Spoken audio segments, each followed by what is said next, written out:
Okay, ठीक है। अच्छा देखो, आज सैलरी का इनकम टैक्स में हम लोग बात कर रहे थे सैलरी चैप्टर पे, ठीक है। जो 5 हेड्स ऑफ इनकम है, जैसे कि आप लोग जानते हो, जैसे रावण का 10 सर होता है ना, ऐसे सुना जाता है सर कि रावण का 10 हेड होता है, वैसा ही इनकम टैक्स में 5 हेड होता है। उस 5 हेड में से हम लोग क्लास में हाउस प्रॉपर्टी कर चुके थे और अभी सैलरी हेड पे बात कर रहे हैं। तो जिनका सैलरी से चालू हुआ है उनको बाद, जो हेड नहीं हुआ है वो हेड बाद में मिलेगा, ठीक है। अच्छा, तो फिर ये सैलरी हेड में कल फर्स्ट क्लास था सैलरी का, उसमें हम लोगों ने डिटेल्स में पूरा सैलरी का जो प्रोफॉर्मा है, प्रोफॉर्मा इन द सेंस कि जब भी हम लोग इनकम टैक्स रिटर्न फाइल करते हैं सर, तो इनकम टैक्स फाइल करने के टाइम पे हमें एक सैलरी बंदे का, जो भी सैलरीड पर्सन होते हैं, salaried person in the sense जो जॉब करता है, वो जो जॉब करते हैं उनका इनकम का क्या क्या हिसाब रखना पड़ता है, मतलब कौन सा इनकम टैक्सेबल होगा, कौन सा इनकम गवर्नमेंट उनको डिडक्शन देता है, मतलब छूट देता है, किसको एग्जेम्प्ट करता है, वो सारा का सारा डिटेल्स एक्चुअली हम लोगों को जानना पड़ता है। तो चलो एक काम करते हैं। अच्छा, good evening Jyoti. Good morning sir. Sorry sorry, good good morning. ये मेरा तो मतलब वो बोलते हैं ना, अंधे का क्या हालत होता है, मैं तो पढ़ाते पढ़ाते अंधा हो जाऊंगा शायद। कभी गुड इवनिंग बोल देता हूँ, कभी गुड मॉर्निंग बोल देता हूँ। ओके सर, चलो सॉरी, एक्सट्रीमली सॉरी, ऐसे नहीं बोलना चाहिए था। Okay, good morning. तो जो बात नो कर रहे थे sir, problem. No problem no problem. तो स्क्रीन सबको शेयर है सर, स्क्रीन दिख रहा है ना? आया था। ओके, ठीक है। तो देखो यहाँ पर हम लोग हेड्स ऑफ इनकम ही बात कर रहे हैं, जिसमें मेनली डिस्कशंस कर रहे हैं ये सैलरी हेड पे, ठीक है। तो ये सैलरी वाइटल इसलिए है बिकॉज सैलरीड पर्सन तो बहुत होते हैं, बिकॉज और इनका एक चीज़ क्या है, मतलब ऑब्वियसली इंडिया में सभी लोग कुछ ना कुछ तो करते हैं। तो कुछ लोग जॉब करते हैं, कुछ लोग रेंट पे अपना घर चलाते हैं, मतलब हाउस प्रॉपर्टी रेंट पे, कुछ लोग बिजनेस करते हैं, प्रोफेशन संभालते हैं, कुछ लोग सभी कुछ करते होंगे, कुछ लोग एसेट बेचते हैं और उनसे कमाते हैं, कुछ लोग अदर सोर्स से कमाते हैं। तो ये जितना सारा सोर्स हो सकता है उसमें से सैलरी सोर्स के बारे में जो सेक्शन 15 से लेकर 17 के बीच में कहा गया है इनकम टैक्स एक्ट 1961 पे, उसी के बारे में चर्चा चल रहा है। मैंने कल यस्टरडे वाला क्लास में हम लोग एकदम डिटेल्स में एक भी पॉइंट, ऐसे थोड़ा लंबा था क्लास, मतलब ये जो आपको प्रोफॉर्मा दिख रहा है ना, इसका पूरा डिस्कशंस किया। इसमें से पूरा में से कुछ कुछ चीज़ें जिसमें थोड़ा और डिटेल्स है, ठीक है, ऐसे बड़ा चैप्टर है सर सैलरी, मतलब जैसे कि हाउस रेंट अलाउंस, जैसे कि सैलरी का स्टार्टिंग क्या होता है, बेसिक होता है, फीस कमीशंस का होता है, बोनस होता है, अलाउंसेस होता है, ठीक है। तो ये अलाउंस के बारे में तो पूरा डिटेल्स चर्चा किया कि क्या क्या मेन मेन अलाउंसेस होता है, ठीक है, जिसमें children education allowance, children hostel allowance, transport allowance.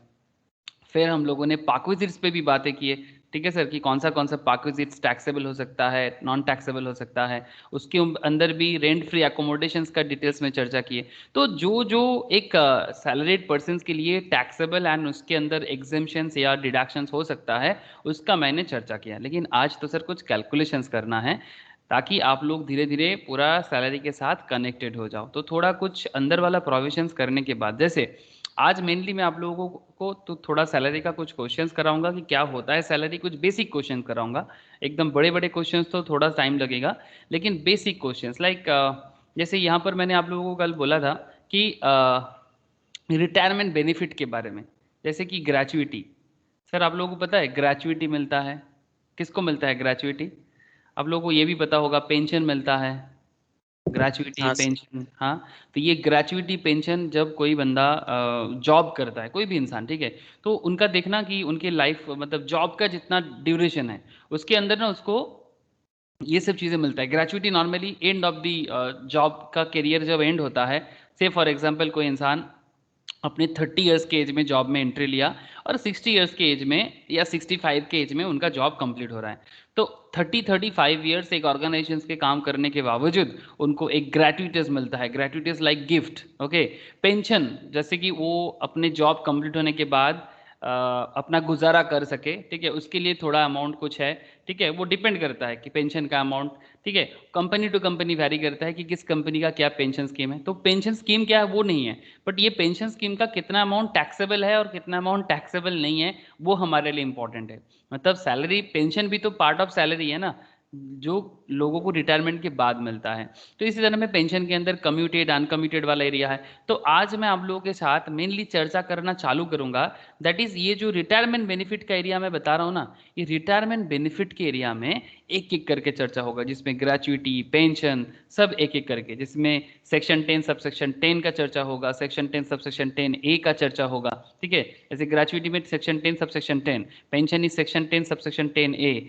फिर लीव एनकैशमेंट में भी हम लोग डिस्कस करेंगे, जिसमें सेक्शन 10 सबसेक्शन 10 डबल ए, ठीक है। ये एक एक करके होगा, इतना हड़बड़ी नहीं है। और मैंने कल क्लास में ये भी बताया था, सभी चीज़ में आपको रेफर नोट बताया था मैंने, अगर जो भी वो क्लास अगर आप लोग फिर से देखोगे, मैं ये सब जहाँ जहाँ थोड़ा लंबा बड़ा केसेस है, मैं वहाँ बोला था कि थोड़ा नोट लिख के रख लेना, और कॉपी में उसको मैंने नोट डाउन करने के लिए बोला था।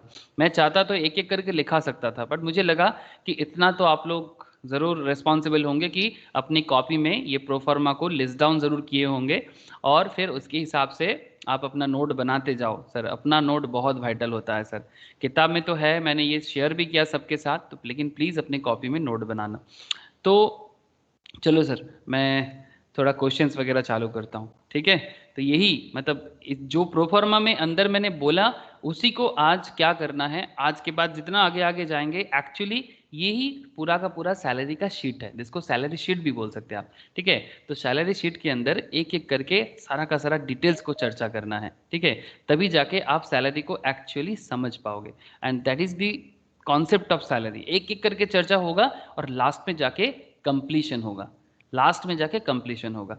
तो चलो आज स्टार्ट तो करेंगे, बट बिफोर दैट कुछ छोटा छोटा सैलरी का सम्स, ताकि आप लोगों को थोड़ा मैं कनेक्टेड कर लूँ। ओके सर, ठीक है। तो यही लास्ट क्लास में हुआ था, देख लेना। सिर्फ ऐसा नहीं कि मैंने सिर्फ प्रोफार्मा बोला था, ऐसा नहीं, मैं प्रोफार्मा को समझाया था, ठीक है। तो जिन्होंने भी मिस किया है या फिर कोई दिक्कत है, मैं शेयर कर लूँगा। मुझे आस्था ने बोला था शेयर करने के लिए, आस्था मैं शेयर कर लूँगा, देख लेना फिर से। अच्छा, एक क्वेश्चन लिखना प्लीज। अच्छा, पहले तो income tax act. Good morning sir. हाँ इनकी गुड मॉर्निंग। चलो अच्छा है, तुमको मैं गुड इवनिंग नहीं बोल दिया, आज तो मैं सबको गुड इवनिंग बोल रहा था, पता नहीं। इनकम टैक्स एक्ट 1961, इसमें income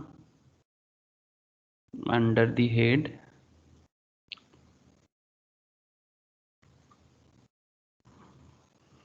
salary, income under the head salary, ठीक है। अब इसके अंदर कुछ इलास्ट्रेशंस, ठीक है। तो एग्जाम्पल के हिसाब से चलो, एग्जाम्पल लिखो, एग्जाम्पल 1 लिख रहे हैं सब कोई? हेलो, सबको लिखना चालू किया? ओके। आस्था, ज्योति, लिख रहे हो कि नहीं लिख रहे? Yes sir. ठीक है।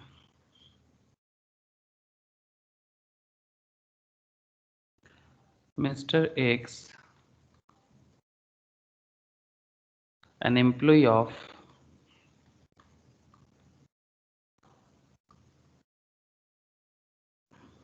B Limited, an employee of B Limited.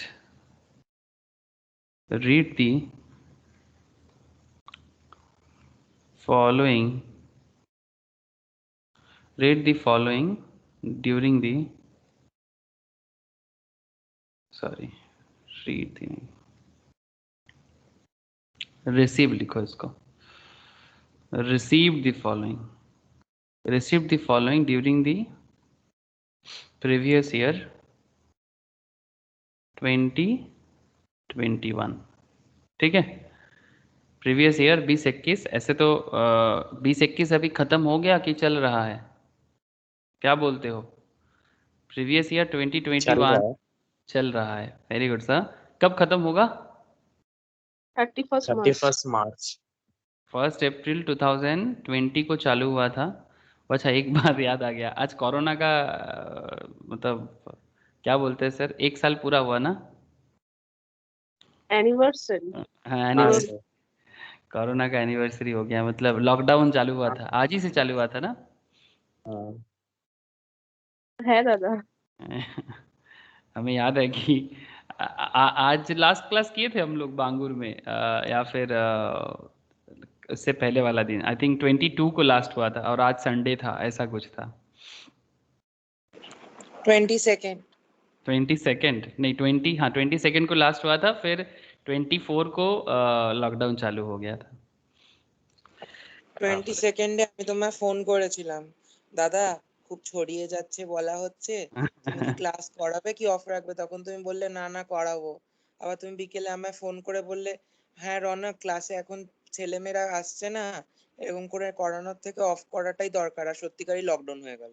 हाँ वो मोदी जी आया ना और मोदी आया और पूरा एकदम सबको कट कर दिया। अब क्या करें, जरूरी था, सही किया था। नहीं करते तो इंडिया में ऐसे ही बहुत प्रॉब्लम है, लोग फिर भी कुछ नहीं मान रहे। বলছে তো আবার হবে। बढ़ रहा है sir, day by day increase कर रहा है, बहुत ज़्यादा बढ़ रहा है। महाराष्ट्र का हालत बहुत ख़राब है, कंट्रोल करने लायक नहीं है, ऐसा हालत बढ़ रहा है महाराष्ट्र में। লোকে মাস্ক পরবে না, স্যানিটাইজার ইউজ করবে না, প্রিকশন নেবে না, ফালতুতে বেরোবে তো কি হবে? बहुत मुश्किल है। ओके देखो, mister X an employee of B limited receive the following during the previous year 2021। तो ये 2021 एक्चुअली चालू हुआ है 1 अप्रैल 2020 को और ये एंड हो जाएगा 31 मार्च 2021 को। एक्चुअली मैंने ये प्रीवियस ईयर इसलिए दिया बिकॉज आप लोगों का जब एग्जाम होगा ना, उस टाइम पे आपका प्रीवियस ईयर 2021 ही चलेगा और उस टाइम पे आपका असेसमेंट ईयर हो जाएगा, क्या हो जाएगा असेसमेंट ईयर? 21-22। 21-22 ओके, 21-22। तो ये नॉर्मली कॉन्सेप्ट है। तो सिस्टम मैंने आप लोगों को लास्ट क्लास में भी बताया और जब हम लोग बेसिक किए थे उस टाइम पे भी बोला था कि जो हम लोगों को प्रीवियस ईयर में अर्निंग करने को मिलता है उसका टैक्स एक्चुअली असेसमेंट ईयर में पे किया जाता है। तो सिंपल बात है कि प्रीवियस ईयर में इनकम करो और असेसमेंट ईयर में उसका ऑब्लिगेशन पूरा करो, मतलब उसके लिए जितना गवर्नमेंट को पे करना है वो ऑब्लिगेशन पूरा करो। टैक्स ऑब्लिगेशन है ना sir? What is tax? Tax का डेफिनेशन याद है ना? जो लोग बेसिक का क्लास पढ़े थे एकदम शुरू से उनको जरूर पता होगा। टैक्स क्या है? Compulsory exaction of money, compulsory exaction of money under any law, under any law. मतलब ऐसा नहीं कि इलीगल है, अंडर एनी लॉ। तो कोई भी बात लॉ में रह के, लॉ ऑब्वियसली कंट्री का लॉ, तो compulsory exaction of money under any law, this is called tax. ठीक है, तो compulsory exaction of money under any law, that is actually tax. ये टैक्स वर्ड आया था कहाँ से सर? चार्ज वर्ड से। चार्ज एक इटालियन वर्ड है, चार्ज हम लोग बोलते हैं ना सर, चार्ज लगा दिया हम पे, तो ये चार्ज इटालियन वर्ड से ही एक्चुअली ये टैक्स वर्ड का जन्म हुआ था। ठीक है, जिसको बाद में चार्ज से ही आया टैक्स। ठीक है, तो चार्ज से आया। ठीक है, ये तो बस मैंने ऐसे स्टोरी बता दिया। तो mister X employee of B limited receive the following during the previous year 2021 relevant to assessment year 21-22। Okay, लेकिन सर थोड़ी ना क्वेश्चन कंप्लीट हुआ, अभी तो हिसाब होगा। तो नॉर्मली ये सब डेटा हमें मिल जाता है सर किसी भी क्लाइंट का। जब आप लोग क्लाइंट का हिसाब किताब करोगे ना तो आपको भी मिलता जाएगा, उसका बेसिक भी पता चल जाएगा। तो बेसिक ऐसे मिलता है सर, उसका बेसिक 10,000 पर मंथ। ठीक है, बेसिक है 10,000 पर मंथ। उसका DA, DA means dearness allowance 2,000 per month, ये भी मंथली होता है। ठीक है, डीए थोड़ा सा एक्स्ट्रा दिया जाता है, कुछ बोल सकते हो आप इन्फ्लेशन के साथ एडजस्ट करने के लिए, सैलरी का ही पार्ट है but not exact salary, but हाँ ऑब्वियसली सैलरी है, टैक्सेबल होता है सर। अच्छा, बोनस, बोनस मंथली होगा क्या या सही लिखे हैं? सिर्फ 20,000 होना चाहिए या 20,000 पर मंथ होना चाहिए, क्या लगता है? क्या बोनस 20,000 सिर्फ 20,000 पर ईयर होना चाहिए? पर ईयर होना चाहिए। तो कुछ ना बोले तो फिर सिंपल 20,000। ठीक है, ऐसे ही लिखा रहेगा। तो मतलब कभी भी अगर आपको बोनस पर मंथ, तो आप कभी कैलकुलेट गलती से भी ना कर दो। मैं क्यों बोल रहा हूँ सर, मैंने देखा ऐसे स्टूडेंट को बोनस को, क्योंकि बेसिक पर मंथ कैलकुलेट करना पड़ता है, डीए पर मंथ कैलकुलेट करना पड़ता है, तो उनको ऐसा भी लगता है कि अच्छा बोनस भी पर मंथ कैलकुलेट होगा। प्रैक्टिकल कॉन्सेप्ट अगर बाई चांस नहीं आता है ना तो फिर ऐसे गलती कर बैठते हैं स्टूडेंट, देखा गया है, इसीलिए मैंने थोड़ा सा आपको बोल दिया। कमीशन, कमीशन क्या मंथली होगा? मंथली हो सकता है, ऑब्वियसली कमीशन मंथली हो सकता है। अच्छा, कमीशन मंथली भी हो सकता है, और कमीशन और एक क्या तरीका का हो सकता है? फिक्स हो सकता है और टर्नओवर के ऊपर हो सकता है। हाँ, मतलब वही फिक्स मतलब टर्नओवर के ऊपर, ठीक है। कमीशन पर मंथ भी हो सकता है, और जितना सेल करोगे उसके ऊपर भी कमीशन हो सकता है। तो यहाँ पर तो टर्नओवर के ऊपर नहीं बताया, सिंपल कमीशन 200 पर मंथ बोल दिया, ठीक है। सर करना क्या है? सिंपल करना है, calculate income under the head salary, calculate income under the head salary and tax liability. चलो देखते हैं ये कुछ निकल के आता है कि नहीं आता। सबसे पहले तो आप लोग मुझे इतना बता दो, सर क्वेश्चन लिख लिए और क्वेश्चन समझ में आ गया? आस्था, ज्योति, बोलो क्वेश्चन क्लियर हाँ है ना सर? सर। ओके, एकदम इजी क्वेश्चन हाँ। है, सबसे इजी क्वेश्चन में से एक है ये, ठीक है, सबसे इजी क्वेश्चन में से एक है, क्योंकि शुरुआत कर रहे हैं। लेकिन बात क्या है कि इसको सॉल्व करने का तरीका सिखाना है आप लोगों को, ठीक है। तो मैंने आप लोगों को लास्ट दिन भी बताया था कि जब भी आपको कोई भी क्वेश्चन, इसमें तो कुछ भी डेटा नहीं है, 2-4 डेटा है, लेकिन सिस्टम क्या है, हो सकता है ना किसी का सिर्फ इतना ही हो, तो फिर सिस्टम क्या है, आपको स्टेटमेंट बनाना है, statement of computation of income under the head salary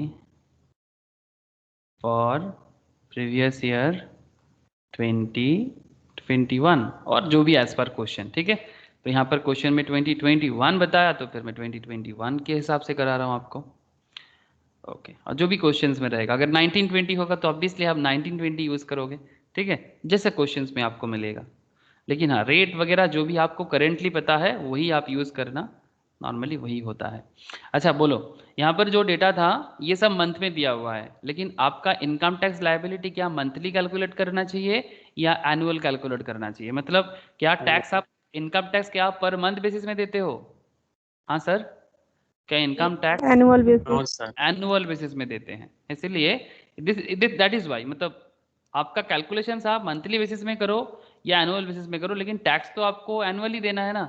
तो इसलिए जो भी आप इनकम करोगे उसको आपको एनुअल बेसिस में कन्वर्ट करना, ये आपका एक ऑब्वियसली रिस्पॉन्सिबिलिटी है। तो 10,000 करके अगर आप कमाते हो 12 महीने में, कितना बेसिक कमा लोगे सर? 1,20,000 कमा लोगे, ओके। अच्छा, कोई अगर बोले सर इस पे फॉर्मेट बना दो, ठीक है सर, तो फिर आप फॉर्मेट भी बना सकते हो। सिंपल टैक्स के ना, ऐसे जैसे अकाउंटेंसी में फॉर्मेट होता है, टैक्स में कोई मैंडेटरी फॉर्मेट नहीं है, लेकिन एक बात ध्यान रखना सर, कि आपका प्रेजेंटेशन ऐसा होना चाहिए जो ऑब्वियसली समझने लायक हो। फॉर्मेट ऑब्वियसली प्रेजेंटेशंस के लिए होता है, तो एक पर्टिकुलर बना लेना और 2 अमाउंट का कॉलम बना लेना। 2 क्यों? अगर कहीं पर कुछ एडजस्टमेंट करना पड़े तो उसके लिए, ठीक है, अगर कहीं पर भी कुछ एडजस्टमेंट करना पड़े तो उसके लिए, तो ठीक है। तो एक पर्टिकुलर का कॉलम हो गया और एक अमाउंट, 2 अमाउंट का कॉलम, बस, और कुछ नहीं करना होता है मैक्सिमम केस में ही, डिपेंडिंग ऑन दी क्वेश्चंस में क्या पूछा है उसके ऊपर डिपेंड करके आपका प्रेजेंटेशन होना चाहिए। टैक्स में एज सच कोई प्रेजेंटेशन सिस्टम नहीं है। आप अगर डिफरेंट काइंड ऑफ किताब यूज़ करोगे तो आपको डिफरेंट काइंड ऑफ मिलेगा, बट दैट्स नॉट अ मोटो। आप कभी भी फॉर्मेट को रटने का कोशिश भी ना करना, आपको समझना है। आप अगर टैक्स को समझते हो, आप जैसे भी जवाब दोगे वो एप्लीकेबल होगा। एमसीक्यू क्वेश्चंस में तो कुछ भी फॉर्मेट का ज़रूरत नहीं है, लेकिन फिर भी जब आप रियल लाइफ में करोगे तब भी तो आपको कैलकुलेशन तो करना होगा, चाहे आप एमसीक्यू करो या ब्रॉड क्वेश्चन सॉल्व करो, ठीक है। तो आपको तो सॉल्व करने का तरीका आना चाहिए, बस सॉल्व ही कर रहे हैं सर और कुछ नहीं। तो 1,20,000, ठीक है। सर डीए के बारे में क्या करें? ये भी 2,000 करके है, 12 महीने का 24,000 जोड़ दिया, ठीक है, ये भी जोड़ दिया।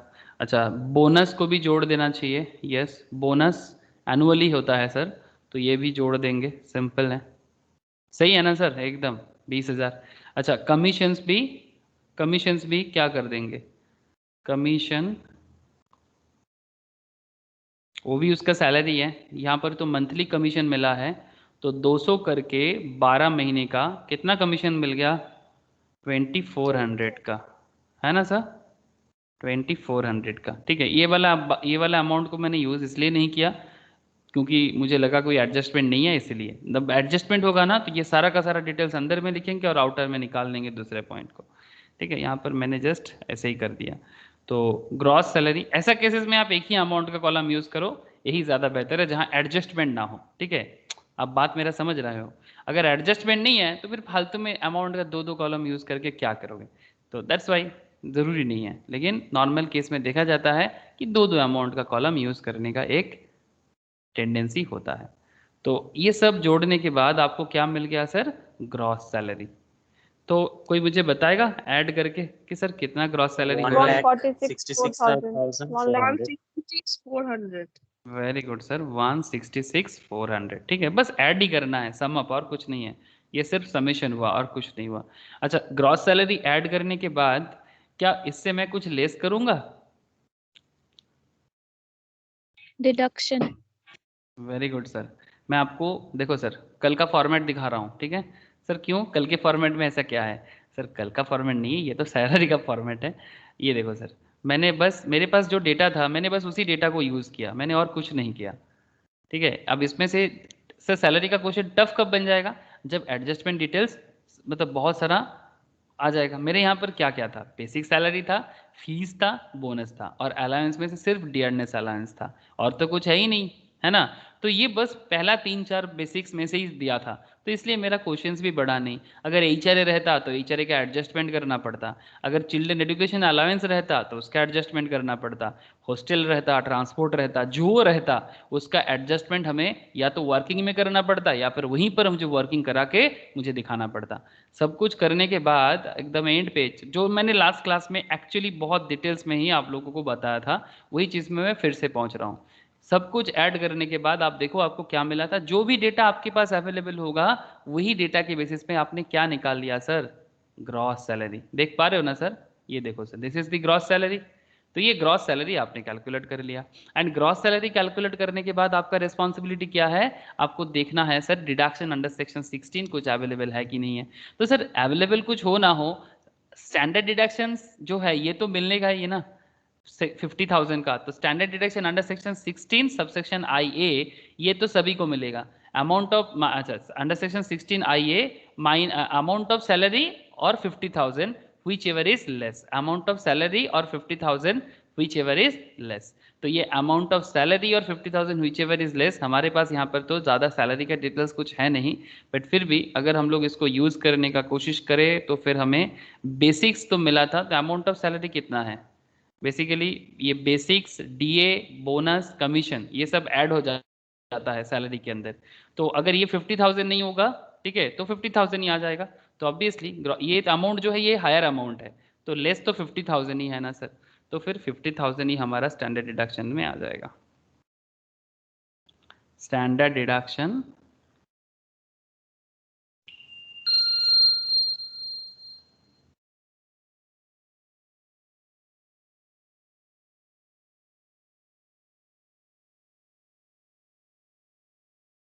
तुम लोगों के बैकग्राउंड नॉइज में किसी का कुछ आवाज आया क्या? हाँ सर, किसका एक आवाज आया, बहुत चुभा कान में। हाँ, क्या चीज का आवाज था? पता नहीं। तुम लोगों के किसी के घर पे कोई आवाज हुआ क्या? मुझे ऐसा लगा कि मेरे घर पे हुआ, लेकिन मेरे घर में ऐसा कोई साउंड तो होता नहीं है। एक अजब टाइप का, पता नहीं, चलो छोड़ो, फिर होगा तो देखा जाएगा। ऐसे फील हुआ जैसे मेरे घर में हुआ, सबको ऐसा लगा कि सभी के घर में हुआ क्या? टिंग टोंग ऐसे ऐसे टाइप का आवाज हुआ, लेकिन पता नहीं। अच्छा, standard deduction section 16 subsection I A, okay. आई ए कितना कर देंगे सर? 50,000 का, ठीक है सर। और कुछ देना चाहिए? देना तो चाहिए लेकिन है नहीं, जैसे कि एंटरटेनमेंट अलाउंस देना चाहिए, एंड और क्या देंगे सर? एक एंटरटेनमेंट दे देना चाहिए अगर होगा तो, और प्रोफेशनल टैक्स मतलब section 16 subsection 2 and section 16 subsection 3, ठीक है। ये दोनों अगर अवेलेबल होता है तो उसे भी लेस कर देना चाहिए। लेस डिडक्शंस, लेस डिडक्शन दिखा देना चाहिए यहाँ पर, deduction under section 16 subsection 2 that is EA. EA means entertainment allowances and deduction अच्छा एक साथ ही कर देते हैं, section 16 subsection 3 that is professional tax. But ये दोनों डेटा तो अवेलेबल नहीं है सर, तो ये दोनों को नील लिखेंगे और अल्टीमेटली आप ही मुझे बता दो सर कि 166,400 से 50,000 लेस करने के बाद आपका अमाउंट कितना हो रहा है? 116,400. 116,400. This is called net salary. Okay, this is called net salary और taxable salary. नेट सैलरी ही बोलो बिकॉज जरूरी नहीं कि हमेशा आपका नेट सैलरी टैक्सेबल हो। तो ये एक्चुअली आपका सैलरी का मतलब कैलकुलेशन हुआ है 116,400 मतलब 1,16,400। क्या सबने किया? आस्था क्या जवाब आया रे? जियाउल 1,16,400 ही आया। हाँ हाँ. ओके अब सवाल है sir, the question is that कि क्या इसका ये टैक्सेबल टैक्स लाइबिलिटी बनेगा? मतलब क्या ये सैलरी इनकम जो इस पर्सन का जो सैलरी इनकम हुआ है, क्या इसको इस अमाउंट ऑफ इनकम पे टैक्स देना पड़ेगा? नो सर, ना. 2,50,000 से कम है। 2,50,000 से कम है, ठीक है, ध्यान रखना सर बात को, ये लिमिट है, ठीक है। एनुअल इनकम अगर आपका 2,50,000 से कम है तो नो टैक्स लायबिलिटी। तो बस क्योंकि मैंने सवाल में पूछा था कि ऑल्सो कैलकुलेट टैक्स लायबिलिटी, तो आप बस इतना लिख देना, no tax liability as total income, मतलब net salary income, total salary income और नेट सैलरी इनकम does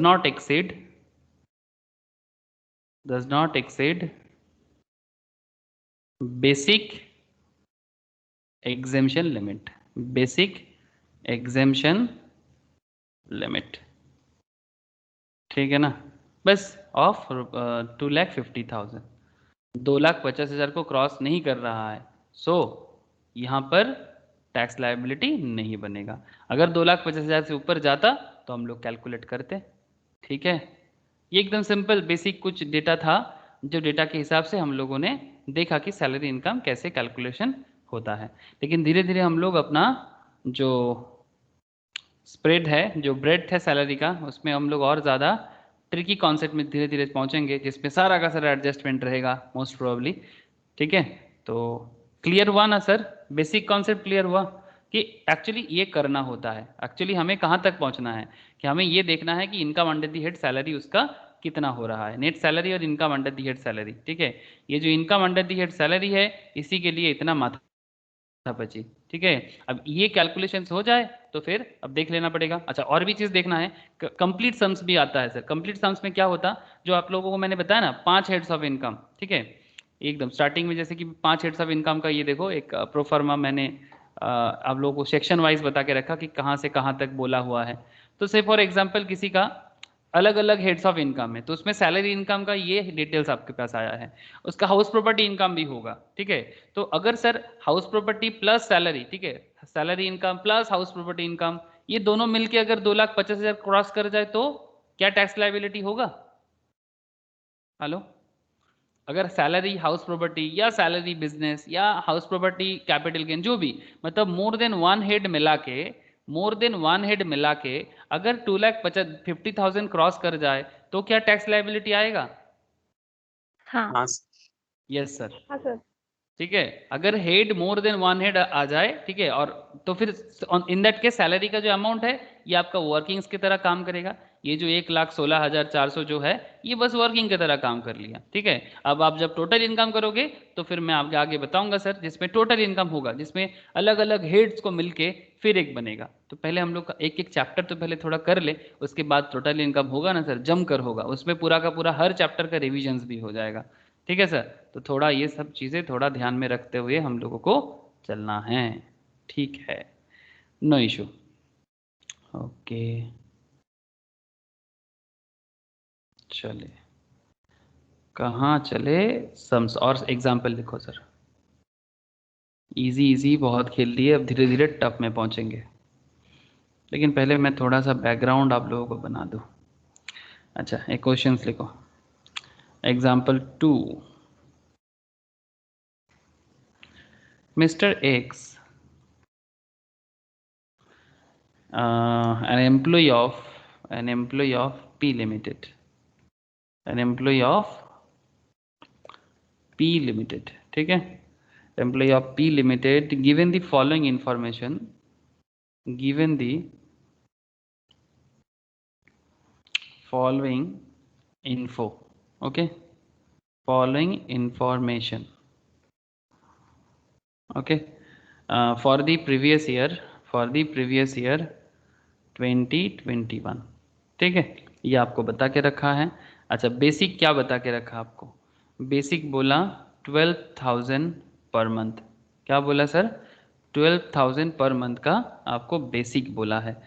अच्छा, टील अक्टूबर, ध्यान से सुनिएगा सर, ठीक है, ट्रिकीनेस बढ़ रहा है।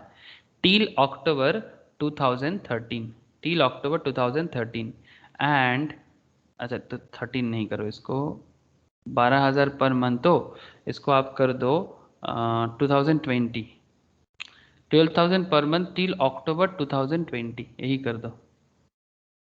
एक सेकेंड से, 13 नहीं 2020 करो, ठीक है। Previous year 2021 basic 12,000 per month till October 2020, 12,000 per month, and there after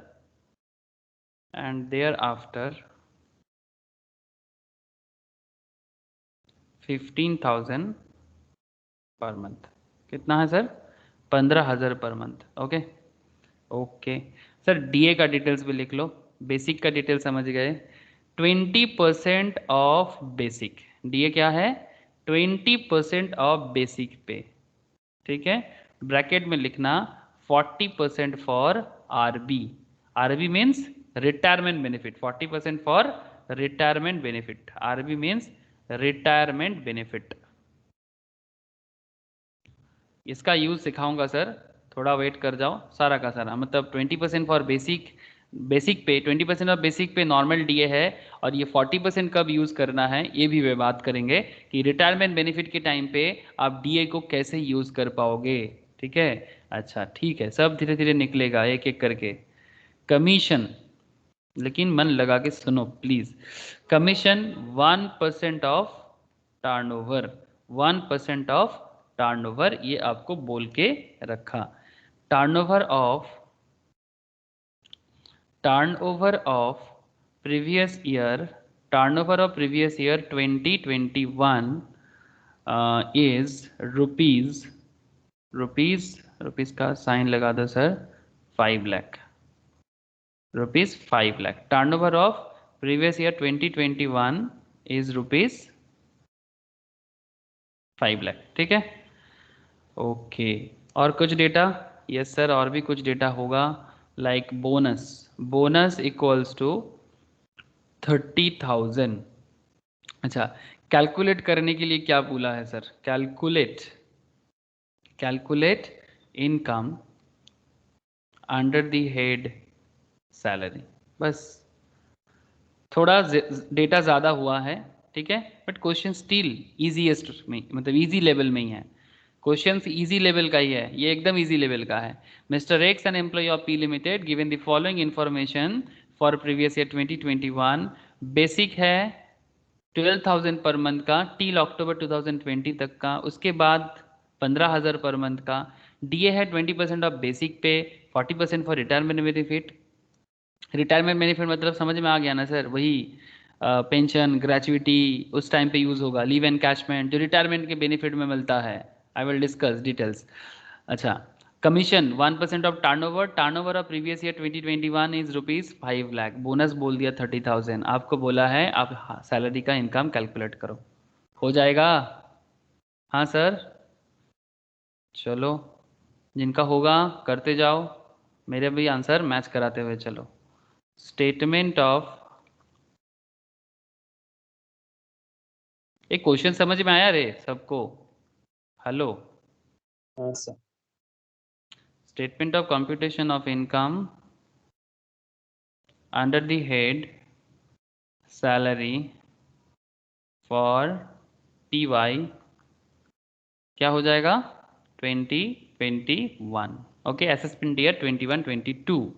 ठीक है, ये तो बस रूल है, मतलब ड्यूटी है, करना पड़ेगा। तो ड्यूटी निभा लिए स्टेटमेंट का। अच्छा, पर्टिकुलर में दे दो बेसिक। ठीक है, पर्टिकुलर में बेसिक, पहले बेसिक कैलकुलेट करो। बताओगे सर बेसिक क्या होगा? कौन बताते हैं सर? देखते हैं किसका बेसिक सही होता है, किसका बेसिक सही होता है। इनकी, ज्योति, रोशनी, आस्था, बोलो। जियाउल, किसका बेसिक सही होता है? सर 7 कितना? मंथ बेसिक 1,59,000 और 1,59,000। हाँ बोलो बोलो इनकी बोलो। सर 7 मंथ का हो गया 84,000 और 5 हाँ मंथ का सर। हो गया 75,000। ठीक है सर, मतलब 12,000 करके आप बाइफर्केशन दिखा दो। 12,000 करके आपको 7 मंथ्स का मिल रहा है ना? तो 12,000 करके 7 मंथ्स का 84,000 होगा, एंड 15,000 करके आपको कितना महीने का होगा? 5 मंथ्स का होगा। 5 months का 75,000 25,000 दोनों को जोड़ देंगे ना सर, तो आपको बेसिक मिल हाँ जाएगा। तो 1,59,000 59,000। Very good sir, thank you. जैसे ऐसे केसेस में हुआ ना सर, एडजस्टमेंट हो गया था, तो आप एक काम कर सकते हैं, इसमें आप 2 अमाउंट का कॉलम लिख सकते हो। एक अमाउंट का कॉलम ये और एक अमाउंट का कॉलम यहाँ पर, मतलब आप एडजस्टमेंट करके अब आउटर में डाल दिए। बस यही मैं बोलने का तब कोशिश कर रहा था कि अगर एडजस्टमेंट रहे कोई तो आप छोटा मोटा कैलकुलेशन तो आराम से कर सकते हो। हाँ, बड़ा कैलकुलेशन के केस में शायद आप फॉर्मेट के अंदर ना कर पाओ। इन दैट केस आप वर्किंग करो और फॉर्मेट पे आके जस्ट आंसर पुट करो और फॉर्मेट के अंदर लिख दो रेफर वर्किंग नोट बोल के। ऑलवेज ध्यान रखना, मतलब जिनका लिख के बताना होगा। एमसीक्यू जिनका है, जब एमसीक्यू में दिखाने का जरूरत नहीं है, बट फॉर्मेट वाला क्वेश्चंस में आपको दिखाने का जरूरत हो सकता है। ठीक है, for your own understanding, client के बिजनेस के लिए प्रैक्टिकली जब करोगे सारा के सारे केस में। अच्छा, DA 1,59,000 के ऊपर 20% बोला है सर। रिटायरमेंट बेनिफिट यहाँ पर कुछ बोला नहीं है, तो फिर हम लोग आराम से रिटायरमेंट बेनिफिट को फिलहाल के लिए स्किप कर सकते हैं। बट आप ऐसा ना समझना कि रिटायरमेंट बेनिफिट का कुछ काम नहीं है, ठीक है, वो काम होगा। लेकिन क्योंकि इस पर्टिकुलर क्वेश्चंस पे रिटायरमेंट बेनिफिट के रिगार्डिंग एज सच कुछ है नहीं, तो हम लोग करेंटली इसको स्किप कर सकते हैं। बट जब क्वेश्चंस में RV वगैरह रहेगा ना, पेंशन ग्रेचुइटी के केस में, हम इसको यूज करेंगे, तब मैं बताऊंगा। लेकिन फिलहाल तो सिर्फ 20% ऑफ बेसिक पे से ही आपको काम चलाना पड़ेगा, बिकॉज यहाँ पर कोई ग्रेचुइटी पेंशन का कैलकुलेशन नहीं हो रहा है। I hope it's clear.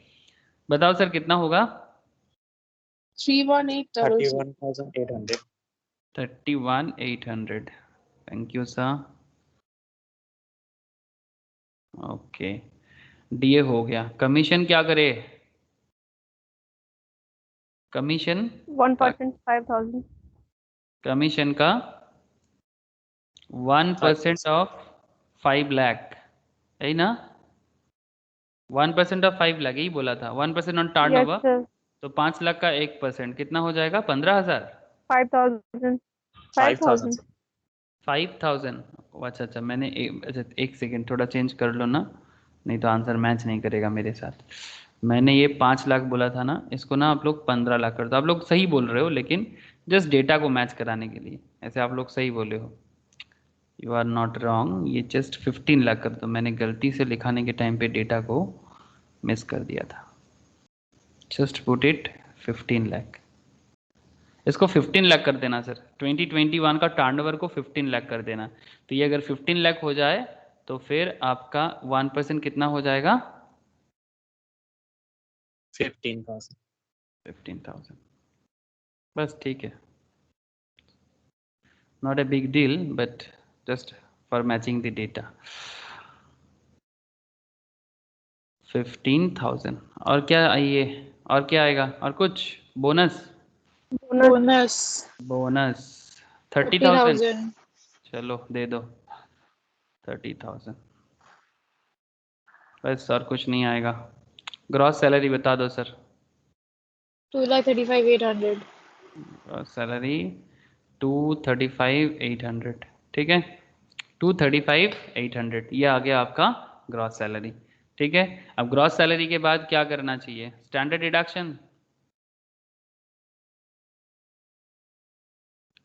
Less, ये रूल है, स्टैंडर्ड डिडक्शन, ये सब भूलना नहीं है। अंडर सेक्शन 16 सबसेक्शन आई ए, ठीक है, वही सैलरी और 50,000 विच एवर इज लेस, तो ऑब्वियसली 50,000 हो जाएगा, ठीक है। और लेस और क्या होगा sir? Deduction under section 16 subsection 2 entertainment allowance, अगर गवर्नमेंट एम्प्लॉय है तो होता है, इस केस में कुछ डेटा है नहीं। Less deduction under section 16 subsection 3, अगर प्रोफेशनल टैक्स कुछ पे करता है तो भी उसको लेस कर देना चाहिए, लेकिन उसके भी बारे में कुछ भी कहा नहीं गया है। तो बस आपका हिसाब क्या हो जाएगा income under the head salary का? इनकम ये यू स्लैश एच है। 185,800 कितना बोला? 185,800 185,800। सबका मैच किया क्या?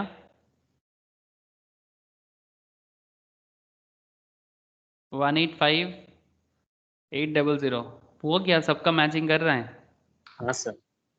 ओके सर, तो बस ये थोड़ा सा, ये भी एकदम पानी जैसा था, लिख लिया ना सब कोई? हाँ यस सर। सर। ठीक है, चलो पानी वसा तो खेल रहे हैं, अब धीरे धीरे और थोड़ा कॉम्प्लेक्स करेंगे। बस आइडिया जनरेट कर रहे हैं सर, और कुछ नहीं कर रहे हैं, ठीक है, जस्ट आइडिया जनरेट कर रहे हैं कि टैक्स में क्या क्या छोटा छोटा क्वेश्चंस हो सकता है। कभी कभी इजी चीज़ भी ना गलती हो जाता है। Mister x join P limited, join P limited as on 1st July, as on 1st July 2007, okay, in the grade of, ध्यान से देखना, in the grade of 8,000 dash 200 dash 9,000 dash 500 dash 14,000, ऐसा कभी देखे हो? ऐसा कभी देखे हो? ये जो Yes, in the sir. Grade of, in the grade of 8,000-200-9,000-500-14,000, ऐसा कभी भी आप लोग न्यूज़पेपर में ख्याल किए होंगे, ठीक है। ग्रेड पे स्केल देखते हैं सर, अगर मिल जाए तो मैं आपको शो करता हूँ, नहीं मिलेगा तो बाद में बताएंगे। ग्रेड पे सैलरी चार्ट, पता नहीं मिलेगा कि नहीं मिलेगा, मैं बस देख रहा हूँ कि अगर ऐसा कुछ मिल जाए। ऐसा ही होता है, ये देखिए यहाँ पर ग्रेड पे 1800 एक्स्ट्रा पे, ठीक है, ये थोड़ा अलग है। मतलब क्या होता है इसमें मैं आपको समझाता हूँ, चलो डिटेल्स ऐसा कुछ मिल नहीं रहा है। मतलब ऐसे ना, जब भी किसी कंपनी का सैलरी कितना पे करेगा इसका नोटिस निकलता है ना, तो कंपनी इस तरह से ना न्यूज़पेपर में लिखते हैं, जब भी कोई नोटिस निकलता है, जॉब का कोई नोटिस, मतलब आपका सैलरी स्टार्ट होगा 8,000 से, फिर 200 करके आपको बढ़ेगा, तब तक बढ़ेगा पर ईयर 200 करके, जब तक आपका इनकम 9,000 तक नहीं हो जाता। फिर जब आप 9,000 रीच कर जाओगे, उसके बाद आपका इनकम 500 करके इंक्रीज करेगा। कब तक करेगा? जब तक आप 14,000 में ना पहुंच जाते हो। लेकिन क्या आपका इनकम 14,000 क्रॉस करेगा? नहीं सर, आपका इनकम 14,000 इज द लास्ट, यही आपका अंतिम है। ये आपका lower circuit, this is our upper circuit. अब ये लोअर और अपर के बीच में आप बढ़ते जाओगे, लेकिन ये एक पैटर्न में बढ़ता जाएगा, तो इसको ऐसे यूज करना है, ठीक है। ये जो 200-500 का जो गैप है ना, इसको सैलरी ना समझ लेना, ये सैलरी का इंक्रीमेंट के बारे में बात कर रहे हैं, ठीक है सर। तो अच्छा, एक थोड़ा सा डेटा में चेंज कर लो ना, ये mister X join P limited as on 1st July 2007 है ना, इस 2007 को आप एक काम करो, इसको 2014 कर लो, 2014, 7 को जस्ट चेंज करके 2014 कर लो, 1st July 2014, okay, in the grade of this, ठीक है। तो फिर आपको कैलकुलेट क्या करना है, इन कैलकुलेट, बस इतना दे के रखा है आपको। गजब टाइप देखने में कभी कभी ना स्टूडेंट कंफ्यूज हो जाते हैं कि ये क्या है, ऐसे बहुत आसान चीजें हैं। Calculate income under the head salary for previous year 2021। ठीक है, बस इतना ही आपको पूछा गया है। ये दे दिया और बोला कि भाई इनका सैलरी इनकम कैलकुलेट करके बताओ 20-21 का। तो स्टार्ट कब करेंगे सर? स्टार्ट तो करेंगे 1/7/14 से। ठीक है, 1 जुलाई 2014 से स्टार्ट करेंगे। कितने अमाउंट से? 8,000। 8,000 से। ठीक है, 8,000 से स्टार्ट करेंगे। हर साल इनका इनकम बढ़ेगा, जुलाई के ही मंथ में बढ़ेगा ऑब्वियसली, एक साल पूरा होगा तो 1/7/2015 में कितना हो जाएगा? 1/7/2015 8,200। वेरी गुड सा। फिर 1/7/2016 में 8,400। ओके, फिर 1/7/2017 में 8,600 ना। ओके, फिर 1/7/2018 में 8,800। वेरी गुड सा। फिर 1/7/2019 में 9,000 9,000 ना। फिर 9,500। 1/7/2020 9,000 के बाद 500 करके बढ़ेगा और 1/7/2021 में कितना हो जाएगा सर? 10,000 ना। 10,000। 10,000। बस यही डेटा आपके पास अवेलेबल है। क्या आपको 14,000 तक कैलकुलेशंस करना चाहिए? ना, क्यों? प्रीवियस से क्योंकि वो ज्यादा हो जाएगा बिकॉज 2020। बिकॉज ईयर आपको खत्म। हाँ, आपका कैलकुलेटिव ईयर आपका खत्म हो रहा है, बिकॉज आपको तो प्रीवियस ईयर का कैलकुलेशंस करना है। तो 14,000 तक जाने का आपको कोई ज़रूरत नहीं है। करते जाओगे तो चल सकते हो, उसमें कोई प्रॉब्लम नहीं है। अगर आप करके दिखाओगे तो दिखा सकते हो, बट आपका कैलकुलेटिव ईयर तो 2021 में ख़त्म हो रहा है ना, तो बस वहीं पर थम जाना। अब कैलकुलेशन भी कर लो सर। प्रीवियस ईयर आपका है 2021, बिकॉज इसी का कैलकुलेशन आप करते हो। रेलिवेंट असेसमेंट ईयर जो है आपका, रेलिवेंट असेसमेंट ईयर जो है आपका वो है 21-22। इसका मतलब सिंपल है, मैं रोज बताता हूँ, हर बार बताता हूँ।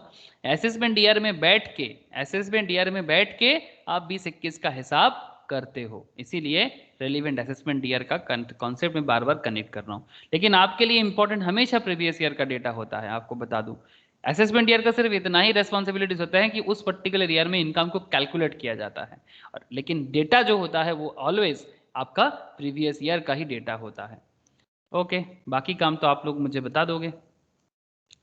अच्छा, ये 2021 का हिसाब क्या है? 1/4/2020 से लेके 31 मार्च 2021 तक का हिसाब है ना। 1/4/2020 से लेके 31 मार्च 2021 तक का हिसाब है। तो बता दो ना सर, बेसिक क्या होगा?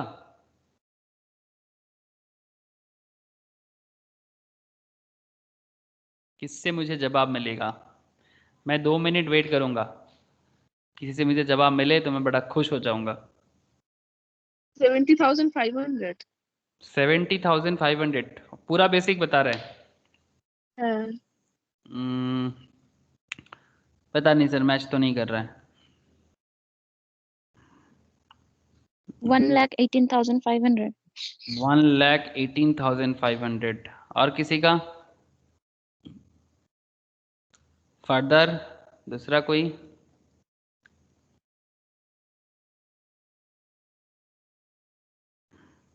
जियाउल, आस्था, इनकी कोई तो बताओ। सर 10,000 करके 3 मंथ एंड 10,500 करके 9 मंथ। मेरे पास कैलकुलेटर नहीं है, खराब हो गया है इसलिए। इसलिए अच्छा, ठीक है, चेक करते हैं सर, मुझे भी नहीं पता आंसर क्या है। अच्छा, हमें चाहिए कौन सा? 2021 का चाहिए। ठीक है, कैलकुलेटर ठीक कर लो सर, बिना कैलकुलेटर का हम लोग तो आगे बढ़ ही नहीं पाते। ठीक है, अच्छा तो फिर हिसाब कैसे करना चाहिए? देखो सर, डेट का हिसाब है, थोड़ा कंफ्यूज करता है, पजल तो करेगा, और डेट का हिसाब बहुत आएगा इनकम टैक्स में। आपके लिए वाइटल डेट ये है। तो आप मुझे एक चीज़ बताओ, आपका ये जो मैंने लिखा है ना 1 अप्रैल 2020, ये कब चालू हुआ बोलो तो? 1 अप्रैल 2020 ये आपका चालू कब हो गया? क्या ये जो 1/7/2019 1 जुलाई 2019 इसमें जो 9000 दिख रहा है, ठीक है, ये ईयर खत्म कब होगा? ये ईयर खत्म कब होगा? 31st March 2020। 31 मार्च 2020। उसके बाद आपका ये वाला ईयर कब चालू हो रहा है? 1920 में आ 1/7/2020। रहा है। हाँ, 1/7/2020 कब चालू हो रहा है आपका? 1/4/20। 1 अप्रैल 2020 को चालू हो रहा है ना? तो आप मुझे एक चीज़ बताओ, देखो सर थोड़ा सा दिमाग खाने वाला है। 1/7/2020 में जब पहुंचे आप, तो 1 जुलाई 2020, 1 जुलाई 2020 याद रखना बात को, जिसमें आपका इनकम बढ़ के कितना हो गया? 9500 हो गया। तो प्लीज़ मुझे एक चीज़ बताओ सर, ये जो पर्टिकुलर ईयर है दैट इज़ 1 जुलाई 2020, जिसका स्टार्टिंग है 1/4/2020, ओके, 1/4/20 से लेके 1/6/20 तक, 1/4/20 मतलब 1 अप्रैल 2020 से लेके 1 जून 2020 तक इनको कितना सैलरी मिलता था? 9,500। 9500। ठीक से बताओ सर, 1 जुलाई में जाके सॉरी 9500 हुआ 9,000 है। 9,000 हाँ 9000 9,000। 9000 हाँ देखो ठीक से देखो, यहाँ पर हाँ 9000 मिल रहा था, लेकिन ये तो जुलाई में जाके, ये जुलाई में जाके उसका 9500 हुआ है। तो फिर इसीलिए तो मैंने बोला कि ये जो जुलाई है, ये जुलाई से पहले वाला जो मंथ है दैट इज जून, ओके, 1 जून। तो 1 जून तक उनको कितना मिल रहा था? 9000 मिल रहा था। इसका मतलब ये जो अप्रैल मई एंड जून, ये जो 3 महीना जो इसके अंदर आ गया सर, मतलब इन दोनों के बीच में एक टकराव हो गया, ठीक है। ये 2019 का जुलाई का 19 से जो 9000 चालू हुआ है, और उसके बाद से जो 1 जुलाई में जाके जब 9500 हुआ है, इसके बीच में एक छोटा सा टकराव है, और टकराव के बीच में क्या हो गया? April to June that is April May and June, ये 3 महीना उनको 9000 करके 3 महीने का सैलरी मिला है सर। उसके बाद ये खत्म हो गया 20 का, ये 20 का ये एरिया खत्म हो गया। उसके बाद जुलाई से तो 9500 मिल रहा है, तो 9500 करके कितना दिन तक चलेंगे सर? 9 9000 months। 9 मंथ 9 चलेंगे। months। तो क्या ये जुलाई का जो ईयर है जो 10,000, क्या उसको मिलेगा 2021 में? No sir. नो बिकॉज 21 का एंड क्या है, मतलब हमारा जो ईयर है ये 21 तो एंड हो जाएगा सर 31 मार्च को, है ना? 31 मार्च को एंड हो जाएगा, लेकिन उसका सैलरी इंक्रीमेंट हुआ है 1 जुलाई 21 को। Don't think like a calendar year, okay, मतलब आपका सोचने का तरीका, आप कैलेंडर ईयर से ना सोचो। 21 देख के ना आप घबरा जाते हो, ठीक है, आपको चिंता हो जाता है कि भाई 21 है तो फिर ये 10,000 तो आ सकता है। नहीं सर, ध्यान से देखो, ये 1 जुलाई है और आपका ईयर खत्म होता है 31 मार्च को। तो फिर मार्च 2021 तक आपको तो 9500 करके ही मिला है ना सर। तो फिर जुलाई से लेके मार्च तक का हिसाब करो, जुलाई से लेके मार्च तक, 85,500। मतलब मैं बोलने का कोशिश ये कर रहा हूँ 9500 करके आपको 9 महीने का सैलरी मिलेगा, ठीक है। तो दोनों को टोटल करो अभी, इसका तो 27,000 होगा, और 1,12,000। 1,12,500। 85,500 हो जाएगा, तो टोटल हो जाएगा 1,12,500। बोलो सर, दाल में कुछ काला था ना? थोड़ा सा कंफ्यूजिंग था, बट इतना भी नहीं। समझ में किसको नहीं आया बताओ सर? डेट का कैलकुलेशन सच में दिक्कत में डालते हैं सर, जितना भी ऐसे ये डेट को कैलकुलेशंस करते वक्त हम लोग फंसते हैं रेसिडेंशियल स्टेटस पे, हैं, और ये भी एक जगह है जहाँ पर डेट बड़ा कंफ्यूज कर सकता है आप लोगों को। छोटा सा मिस्टेक भी आपको बहुत मुश्किल में डाल सकता है। फिर से पूछ रहा हूँ, कोई डाउट सर? ए आस्था, कोई डाउट है? ज्योति, जवाब नहीं आ रहा था प्रॉपरली, बोलो। क्लियर है? हाँ सर, क्लियर हो गया। ओके। कहाँ गड़बड़ हो रहा था, समझ में आया ना? हाँ। ओके। आस्था बोल, क्लियर हुआ कि नहीं हुआ? हुआ। वाह, ठीक है सर, चलो ध्यान रखना सर। हाँ, तो आपका जवाब हो गया 1,12,500। This is your basic. और कोई डेटा आपको यहाँ पर था नहीं, तो फिर आपको और माथा लगाने का ज़रूरत नहीं है, ठीक है? इतना ही पूछा था आपको, ग्रेड पे दे दिया था, उसके हिसाब से आपको दिमाग लगाना था, और सिर्फ सैलरी पूछा था, बस ओनली बेसिक पे ही आपको यहाँ पर निकलेगा। These are the MCQ questions में बहुत पूछते हैं सर, तो ध्यान रखिएगा। 1 नंबर 2 नंबर के सवाल में ऐसे पूछने का चांसेस रहता है। ओके। और कोई भी बड़ा क्वेश्चन सॉल्व करने के पहले ये सब छोटा छोटा ना उसके अंदर जोड़ देता है, तो फिर आप कंफ्यूज ना हो जाओ, स्टेप बाय स्टेप चलते जाना है। एग्जाम्पल 4 होगा क्या? Yes sir. हाँ सर। चलो सर, और एक करके बताओ। Mister x joined P Limited as on 1st of September 2010. Okay, Mr. X joined P Limited 1st of September 2010 in the grade of 10,000 dash 250 dash 13,000 dash 500 dash 20,000. DA 20% of basic, 40% for RB means retirement benefit. जरूरी नहीं कि हमेशा ऐसा ही equation दे, मतलब 20% और 40%, ये तो मैंने यहाँ पर दे रहा हूँ जैसे क्वेश्चंस में रहेगा। Retirement benefit. ओके। कमीशंस के बारे में क्या बोला है? कमीशन बोला है सर आपको ₹500 पर मंथ, एंड बोनस बोला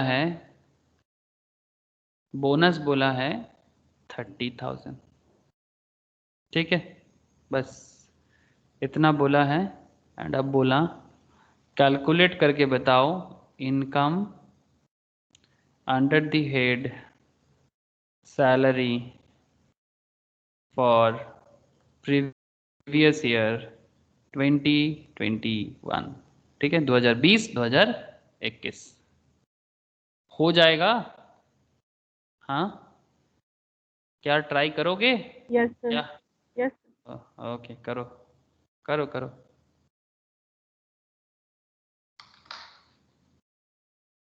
करो सर, देखता हूँ किसका जवाब मुझे पहले मिलता है और कितना सही मिलता है। पहले मिलना ज़रूरी नहीं है, सही मिलना ज़रूरी है। ठीक है, पहले पहले चक्कर में ना ज़िंदगी लोगों का बर्बाद हो रहा है। सीखने का तरीका सबसे इम्पोर्टेंट है। ऐसे कंपटीशन करना चालू करें ना सर, तो कोई ना कोई तो हमसे आगे होगा। हम लोग सिर्फ कंपटीशन करते हैं जिनके साथ हमारा जानकारी होता है, बगल वाले, किसी का कोई, जो भी, अंकल का बेटा, अंकल की बेटी, जो भी हो, बगल वाले के साथ सिर्फ कंपेयर करते हैं। दुनिया में कितना लोग होंगे, किससे किसके साथ कंपेयर करेंगे सर? अगर कंपेयर करना है तो अपने पास्ट एफर्ट के साथ कंपेयर करो और देखो कि आप कहाँ से कहाँ आए हो। सर फालतू का ज्ञान ना दो, जल्दी जल्दी आंसर बताओ। ओके सर, आंसर बताते हैं। बताओ क्या हुआ? सर अभी तो चालू किए हैं। ठीक है, आई एम वेटिंग।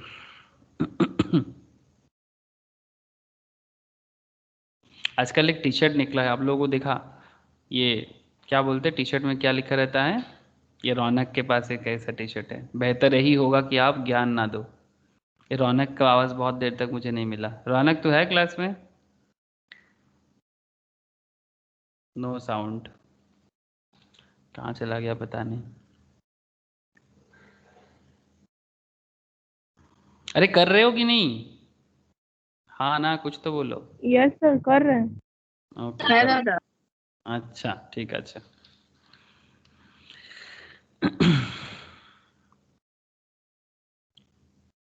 ঠিক আছে। सॉल्यूशन।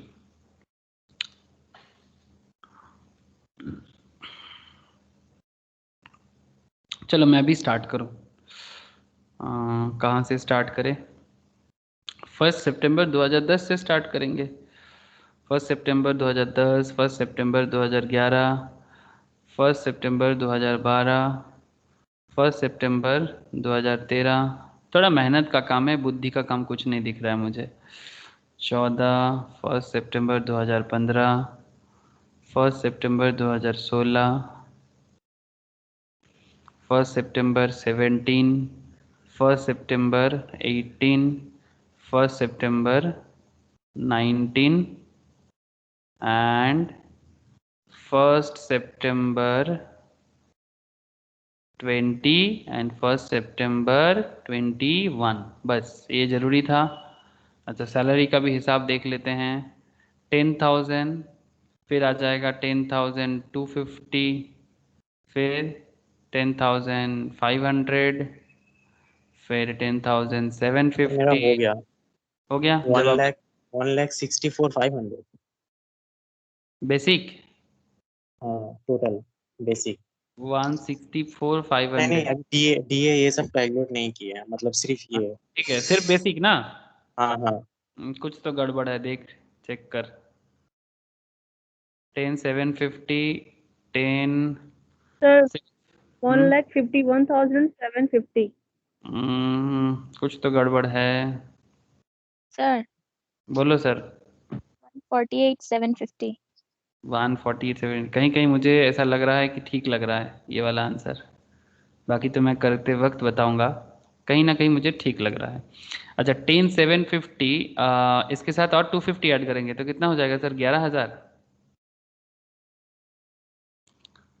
फिर 11 के बाद मुझे कितना ऐड करना चाहिए? वो अभी चलेगा 11,250। फिर ऐड करना चाहिए 11,500। 1,52,000। नहीं सर, 11,750। 11,750 फिर हो जाएगा 12,000। फिर 12,000 के बाद 12,250। फिर 12,000, 12,250, 12,500 एंड लास्ट हो जाएगा 12,750। आई थिंक मैंने ये सब डेटा सही पुट किया। एंड लास्ट में मुझे जो करना है वो है प्रीवियस ईयर 2021 का हिसाब। प्रीवियस ईयर 2021 के हिसाब में हमें देखना चाहिए जो स्टार्ट मेरा हुआ है 1 अप्रैल 2020 में और एंड हो जाएगा मेरा 31 मार्च 2021 में। ठीक है। अच्छा इसके अंदर का हिसाब अगर हमें पता करना है तो फिर हमें देखना होगा कि कहाँ से कहाँ तक का इनकम हम ले सकते हैं। अच्छा ये जो 12,250 का हिसाब है, आई थिंक यही वाला आ जाना चाहिए। देखो बिकॉज आपका इनकम तो चेंज हुआ 1 सितंबर 2019 को। इसका मतलब और उसके बाद फिर उसके बाद वाला चेंज हुआ 1 सितंबर 2020 को। तो 1 सितंबर 2020 जो है ये चालू हुआ था 1 अप्रैल 2020 से लेके 31 मार्च तक चलेगा ये जो ईयर है। लेकिन हमें उतना जरूरी नहीं है। ये 1,64,750। 164,750 नहीं, कुछ तो गड़बड़ लग रहा है। ठंडा दिमाग से सोचना, कुछ तो गड़बड़ मुझे ऐसा सर लग आप रहा है। जो लिखे हैं मेरा भी वही है पूरा, पर पता नहीं क्या हो रहा सर है। हाँ बोलो। मेरा नेट सैलरी 164,500 का आया।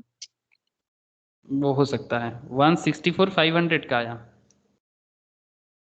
ये हो सकता है। हो सकता है, थोड़ा वेट कर जाओ, 2 मिनट में मैं भी आ जाऊंगा आप लोगों के पास।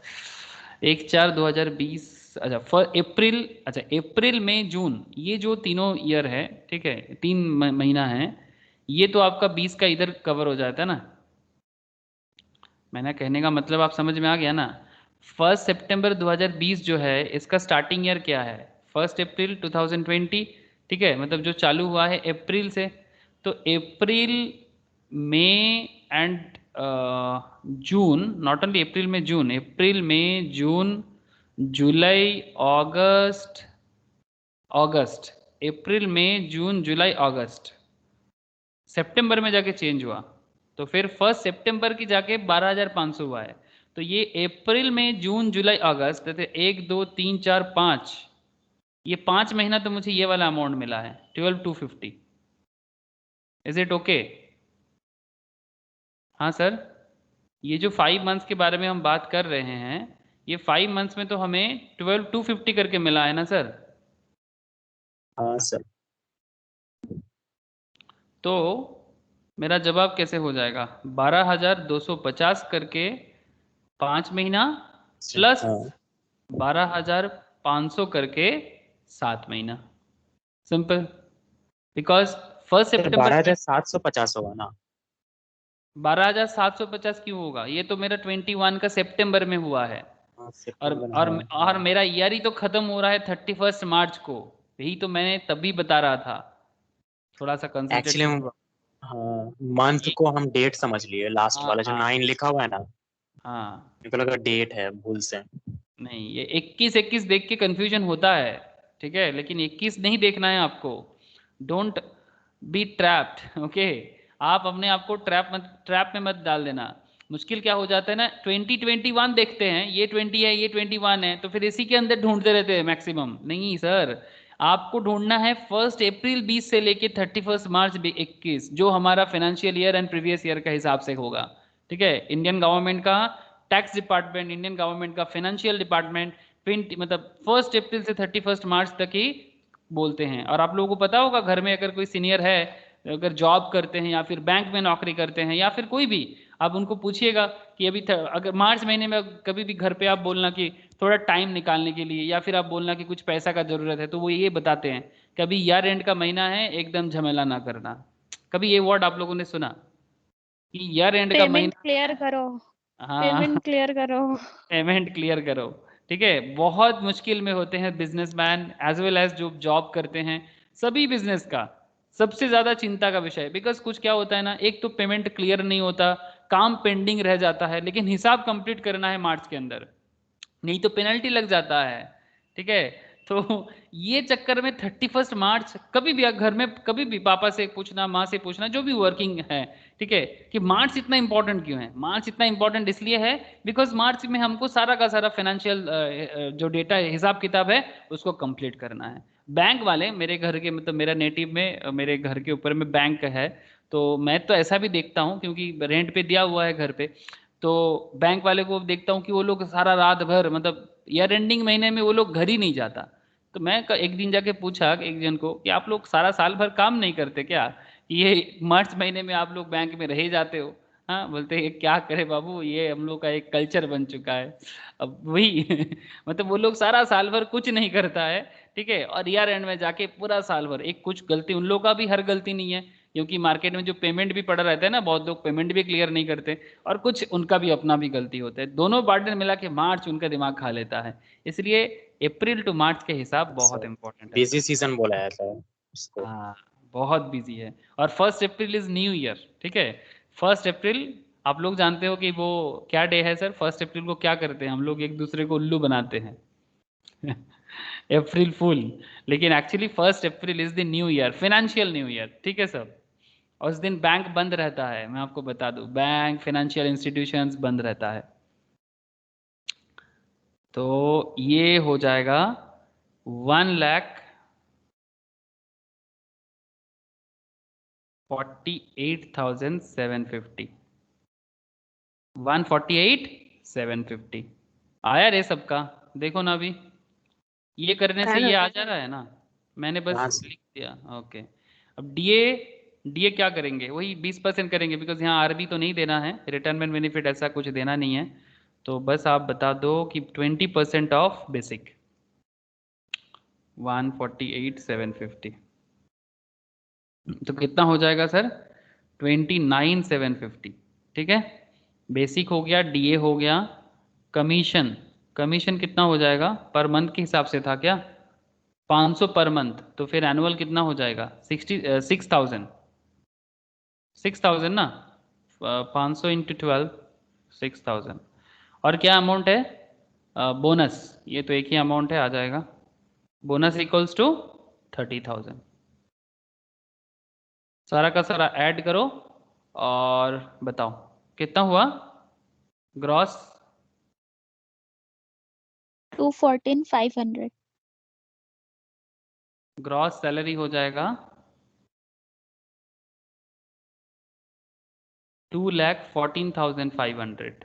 ठीक है, अब 2,14,500 से आपको ये हो जाएगा आपका 2,14,500, यहाँ से आपको लेस कर देना चाहिए स्टैंडर्ड डिडक्शंस। ऐसे यहाँ पर कुछ डेटा ऐसे था नहीं, सिर्फ ग्रॉस सैलरी ही पूछा था आपको।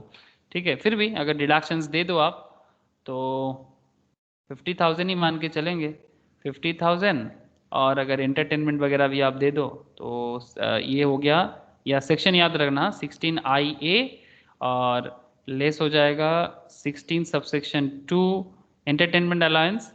अगर गवर्नमेंट एम्प्लॉय है तो यहाँ पर कुछ है नहीं, and 16 subsection 3 that is professional tax. अगर आप पहले कुछ पेमेंट किए हो प्रोफेशनल तो फिर वो अमाउंट यहाँ पर आप लेस कर सकते हो। तो 2,14,000 से 50,000 अगर चला जाता है तो कितना बोला? 164,500। Yes, sir. This is your net salary. अगर ग्रॉस पूछता तो बस यही पर आपका आंसर खत्म हो जाता। हाँ, तो अगर नेट पूछेगा तो आपका आंसर यहां पर खत्म होगा। समझ में आया सर? बोलो। ऐसा क्वेश्चंस, ये इस तरह का क्वेश्चंस को ना थोड़ा ध्यान रखना सर। ठीक है, कंफ्यूजिंग जरूर है बट कुछ भी ऐसा भी नहीं है कि टफ है, लेकिन डेट का कैलकुलेशन बहुत तंग करता है, इसलिए मैंने ये सब क्वेश्चन सॉल्व कराया ताकि आपको डेट कभी झमेला में ना डाले।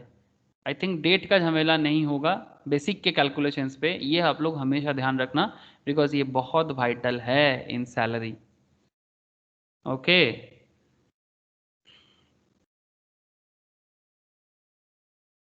जब आप लोग पेरोल अकाउंटिंग सीखोगे ना, पेरोल मतलब जिसका सैलरी का डिटेल्स का जो अकाउंट्स मेंटेन करना होता है ना, उसका एक अलग ही कंप्यूटर में सॉफ्टवेयर के हिसाब से होता है, और कंपनी में इसका काम भी होता है पेरोल अकाउंटिंग। तो उसमें भी ये हाँ सब सर, वो वाला चीज़ों सिखा रहा है, सिखा रहा पेरोल है। अकाउंटिंग। हाँ, हाँ। वो भी बहुत वाइटल है, वहाँ पर भी ये सब चीज़ें बहुत काम आएगा आपको। ओके,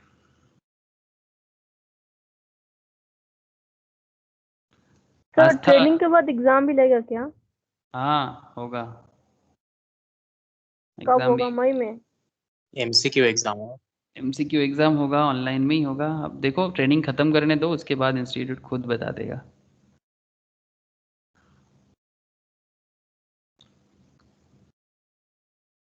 ओके, चलो सर आगे बढ़े। ए आस्था बोल रे, तुझे ये सब समझ में आ गया रे? आस्था, रोशनी, क्लियर है? आस्था का हाँ आवाज सर, नहीं आ रहा है? आया समझ में। आया ना? ये अ, हाँ थोड़ा कंफ्यूजिंग लग रहा था। आस्था बोल।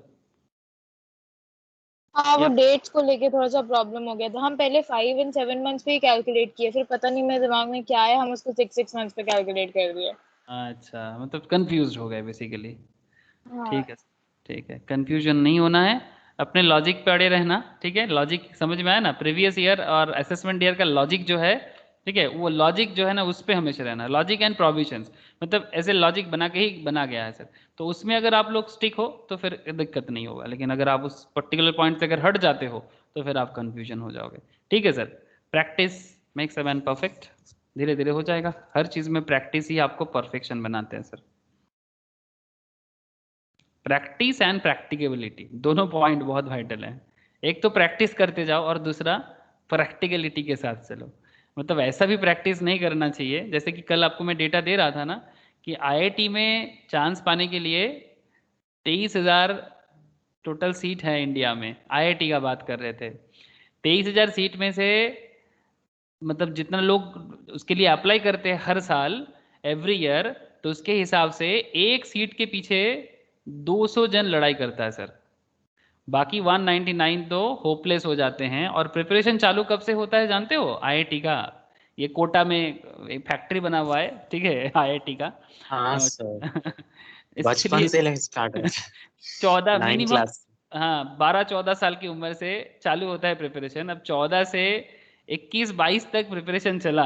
हाँ, आपको लगता है कि ये जो 199 स्टूडेंट है जिनको चांस नहीं मिला पर सीट के पीछे, हाँ पर सीट के पीछे, ध्यान रखना बात को, एवरी ईयर का बात कर रहा हूँ, ये 14 से 22 साल का 6 साल का प्रिपरेशन के बाद ये तो पागल हो गया है।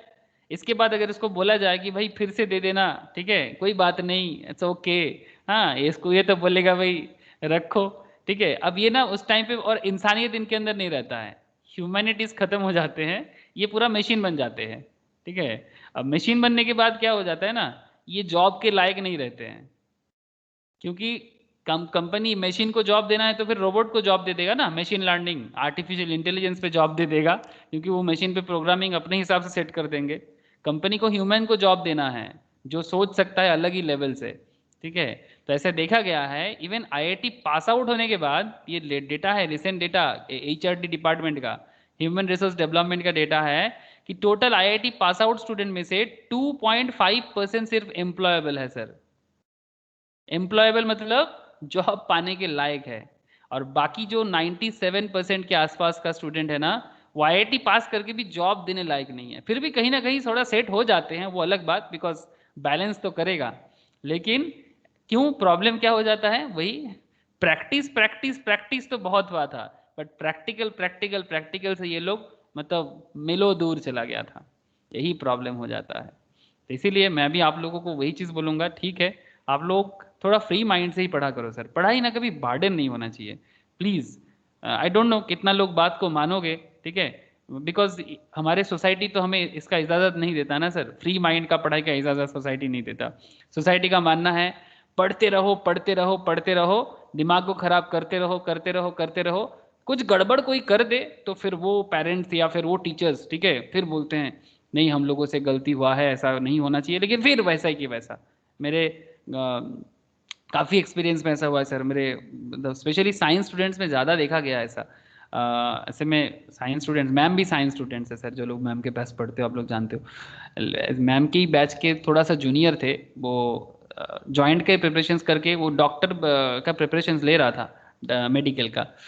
तो एक ऐसे इंस्टीट्यूशन में था, तो स्टूडेंट को ना मतलब कंप्लीट करने के बाद अगर वो उसको चांस मिल जाए किसी अच्छा कॉलेज में, तो उसको उसी प्राइवेट इंस्टीट्यूशंस में आके पढ़ाना होगा। तो मैंडेटरी है, मतलब क्योंकि तुम्हें इंस्टीट्यूशन ने पास करा है तो तुम्हें भी अपना ऑब्लिगेशन रखना होगा, मैंडेटरी मतलब प्रेशर करके। तो ऐसा करते ये मतलब वो मेरे घर के बगल में ही रहता है भाई, सर ट्रेन में एक्सीडेंट कर लिया। और ट्रेन में एक्सीडेंट क्यों, मतलब एक ऐसा जगह में ट्रेन में चढ़ रहा था, बिकॉज उसको नेक्स्ट दिन सुबह जाके कॉलेज ज्वाइन करना है, रात को 2 बजे ट्रेन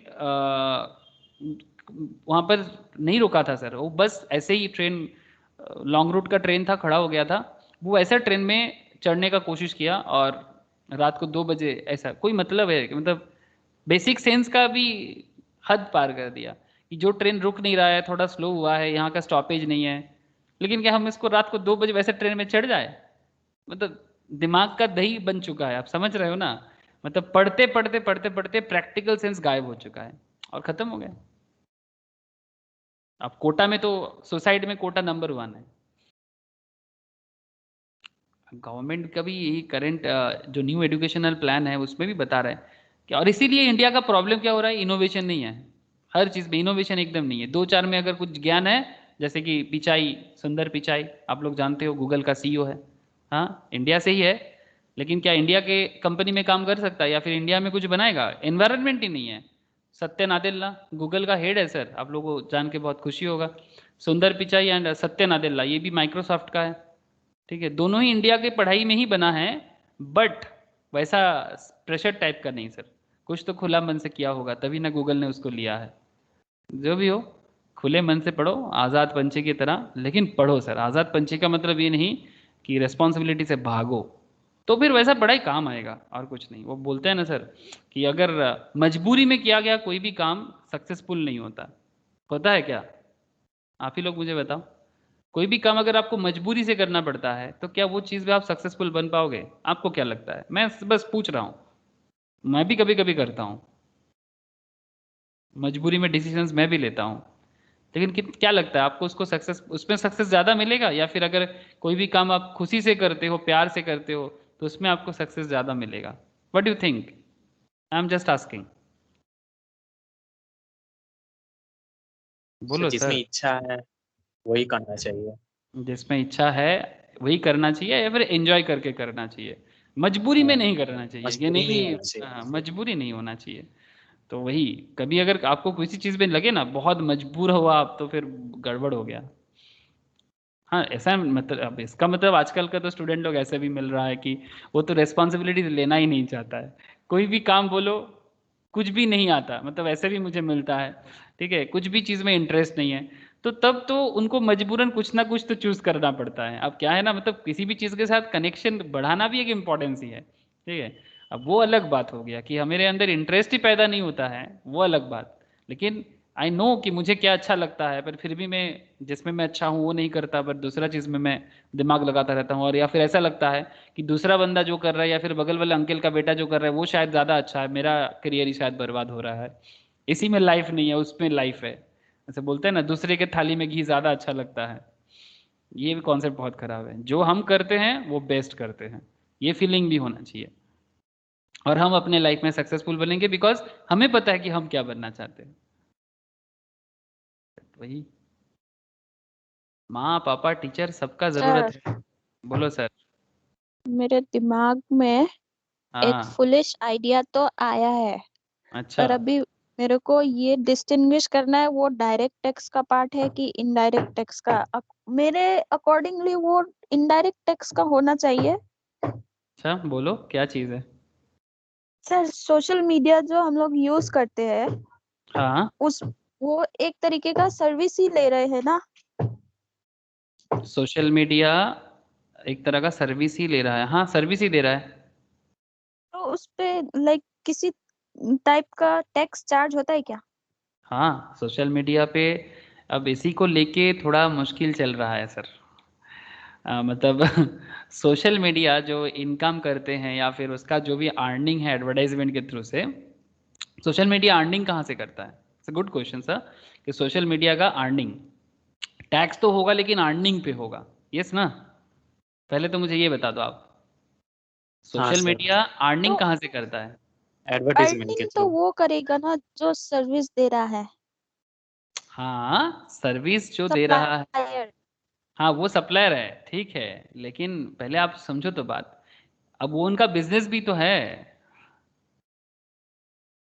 अरे बोलो हाँ, बात। सोशल मीडिया उसका बिजनेस है, तो चलो चलो आपका एग्जाम्पल का जवाब मैं आप ही के भाषा में देता हूँ।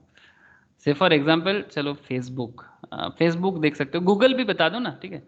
से for example obviously Google. Service दे रहा है, तो हम लोग चैट हाँ, कर रहे हैं, ठीक है। ये कर रहे हैं, तो जैसे सर्विस ही तो है। सर्विस दे रहे हैं, ठीक है। जैसे गूगल के बता देना, गूगल में आप एक सर्च करो, क्या सर्च करोगे? सिंपल एक लैपटॉप सर्च कर लेते हैं, लैपटॉप। ये देखो, मैंने जैसे लैपटॉप सर्च किया, यहाँ पर आपको एडवर्टाइजमेंट दिख रहा है। दिस इज कॉल्ड, इसको बोलते हैं डिजिटल एडवर्टाइजमेंट बोलते हैं इसको। गूगल ऐड के थ्रू से होता है, ठीक है। डिजिटल मार्केटिंग का एक पार्ट है ये, ठीक है। तो मैं भी एक शौक से डिजिटल मार्केटिंग का क्लासेस चालू किया, मतलब शौक से, मतलब अभी कोई ऐसा नहीं, मतलब अपना भी नॉलेज इंक्रीज हो रहा है और कुछ स्टूडेंट इंटरेस्टेड है तो कंसल्ट कर लेता हूँ डिजिटल मार्केटिंग के, जस्ट कन्वर्सेशन चलता है। तो बेसिकली कॉन्सेप्ट क्या है कि ये जब भी ऐड देता है, ये सारा का सारा एडवर्टाइजमेंट जो है ना, इसके लिए जो पर्टिकुलर बिजनेस है, जैसे यहाँ पर डेल है, मी है, अलग अलग रिलायंस है, ये सब एडवर्टाइजमेंट चला रहे हैं। फिर यहाँ पर आप देख सकते हो, ये देखो ऐड, ऐड देख रहे हैं ना सर, ऐड। ये एडवर्टाइजमेंट चलाने के लिए कंपनी पे करता है, किसको? गूगल को। इसको पे पर क्लिक के हिसाब से बोला जाता है, पे पर click. It's a very interesting concept in today's world, जानना जरूरी है सभी को। जो भी अपना प्रोफेशन या बिजनेस सेटअप करना चाहता है या फिर अपने करियर को थोड़ा एनहांस करना चाहता है, they must know the digital marketing concept at least. मैं आप लोगों को बोलूँगा गूगल करेंटली डिजिटल मार्केटिंग का कोर्स करा रहा है, जिन्होंने नहीं किया मैं उनको ज़रूर बताऊँगा कि कैसे करोगे, फ्री है करेंटली, कर सकते हो अगर आप सच में चाहते हो कि मॉडर्न चीज़ सीखने का, चाहे आप कोई भी फील्ड के हो सर, अल्टीमेटली आपको मार्केटिंग हर चीज़ के लिए चाहिए। तो मैं बस इतना कहूंगा कि ये जो सर्विस गूगल हमें देता है कि हमने कुछ सर्च किया, यूट्यूब में भी आपने ऐड देखा, ठीक है, ये इसको बोलते हैं टेक्स्ट ऐड। ये जो देख रहे हैं ना अमेजन का, रिलायंस का, this is called text add and this is called image add, ठीक है। ये टेक्स्ट ऐड हो गया, इमेज ऐड हो गया, फिर यूट्यूब में वीडियो ऐड हो गया, तो ये तो सर्विस गूगल हमें पे कर रहा है। सिमिलरली अगर आप यूट्यूब में भी सेम टू सेम आप एडवर्टाइजमेंट देखते हो, वो भी सोशल मीडिया है, या फिर अगर आप फेसबुक में भी आप ऐसे ही ऐड देखते हो, फेसबुक में भी ऐसे ऐड दिखता है ना, दिखता है कि नहीं दिखता, बोलो। हाँ। तो इन सिंपल ये गूगल का, अगर मैं आपको बस एक छोटा सा डेटा दिखाऊं ना, आप पागल हो जाओगे देख के। गूगल जो इनकम करते हैं ना, उसका 95% गूगल एडवर्टाइजमेंट से कमाते हैं। गूगल 95% एडवर्टाइजमेंट से कमाते हैं सर। जस्ट रुको, ये देखो गूगल का इनकम 95%, मतलब ऐसा छोटा मोटा कुछ नहीं सर। ये देखो along side Amazon, Facebook, Apple, Microsoft, इसका 95% अर्निंग आता है एडवर्टाइजमेंट से। तो ये काफ़ी हायर अमाउंट एडवर्टाइजमेंट से कमाते हैं सर। इसका मेन बिजनेस यही हो गया। तो वो जो भी इनकम देगा, इनकम के टैक्स पे करता है इंडिया में, ठीक है, वो आपका ऑब्वियसली गूगल जो भी कमाते हैं इंडिया में, जो भी उनका बिजनेस है, ठीक है, वो इसके लिए इनकम टैक्स पे करेगा। अब आप जो इनडायरेक्ट टैक्स के बारे में बोल रहे हो, जीएसटी वगैरह जो भी है, ठीक है, वो भी है, तो जीएसटी है, तो गूगल जो भी सर्विस देते हैं उसके जीएसटी भी उसके अंदर है। लेकिन कुछ चार्जेस के बारे में ना अभी कुछ प्रॉब्लम चल रहा है, लाइक ऑस्ट्रेलिया में ऐसा एक प्रॉब्लम हुआ है, ठीक है। जैसे गूगल में अगर कोई एडवर्टाइजमेंट चलाते हैं तो उसमें जीएसटी इंक्लूड होता है। समझ रहे कि नहीं समझ रहे? ओके। फेसबुक में जब एडवर्टाइजमेंट चलता है ना, अगर फेसबुक में कोई ऐड देना चाहता है तो फेसबुक में एक एडवर्टाइजमेंट कोर्स भी है ब्लूप्रिंट बोल के, फेसबुक ऐड, ठीक है। ये फेसबुक में अगर आप विजिट करते हो ना, ये नॉर्मली जिसका फेसबुक में बिजनेस पेज होता है, ठीक है, फेसबुक में बिजनेस पेज, ठीक है, जैसे यहाँ पर मैं आपको शो कर सकता हूँ। यहाँ पर मैं बहुत दिन फेसबुक विजिट नहीं किया, ये मेरा पेज था, लेकिन पेज है, लेकिन मुझे बिजनेस पेज आपको दिखाना है, तो फिर आपको मैं थोड़ा समझा सकता हूँ। ऐसे ये अलग अलग चीज़ें आपको यहाँ पर दिखेगा। ये देखो, ये वाइट हेड जूनियर जो कोडिंग सिखाते हैं वो देखो ऐड चला रहे हैं, ठीक है। तो ये इनका एडवर्टाइजमेंट है। तो ये जो एडवर्टाइजमेंट यहाँ पर शो कर रहे हैं, देखो यहाँ पर लिखा है स्पॉन्सर्ड शॉट, देख रहे हैं? दिख रहा है कि नहीं दिख रहा? हाँ हेलो, सर। है ना? तो हाँ। ये ऐड है, ठीक है। तो ये फेसबुक में भी आप ऐड चला सकते हो। ये देखो मैं यहाँ पर केसी स्क्वायर कॉमर्स अड्डा का जो पेज है हमारा, ठीक है, इसको मैं काफ़ी दिनों से ऑपरेट नहीं कर रहा हूँ, लेकिन कोशिश है कि इसको धीरे धीरे मैं थोड़ा ऑपरेटिव बना लूँ। इसमें आप एडवर्टाइजमेंट चला सकते हो। यहाँ पर ये देखो मैं आपको शो करता हूँ, जस्ट मिनट।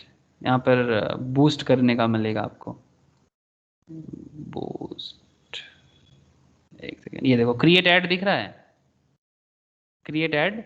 अब जैसे मैंने क्रिएट ऐड किया, get started with automated ads, get more WhatsApp messages whatever, ठीक है, get started with automated ads, ठीक है, जस्ट, या फिर प्रोमोट योर पेज भी था, प्रोमोट योर पेज, ठीक है। यहाँ पर जैसे ही प्रोमोट योर पेज करने जाएंगे ना, ये देखो सर, आपको कुछ मैं अमाउंट शो करता हूँ, ओनली फॉर योर नॉलेज। हाँ, अगर मैं ये पेज को प्रोमोट करना चाहूँ तो just look at here, your add will run for 5 days। दिख रहा है क्या या नहीं दिख रहा है? देखो सर, दिख रहा है। दिख रहा है। 200 264 से 762 पीपल तक रीच करेगा, ठीक है। पेज में लाइक भी आ सकता है 19 से 54 तक। टोटल बजट है 367 का, एस्टिमेटेड टैक्स है 66 रुपीज़ का। तो ये टैक्स क्या है सर? ये जीएसटी टैक्स है, ठीक है। तो टोटल अमाउंट हो जाएगा 433.59।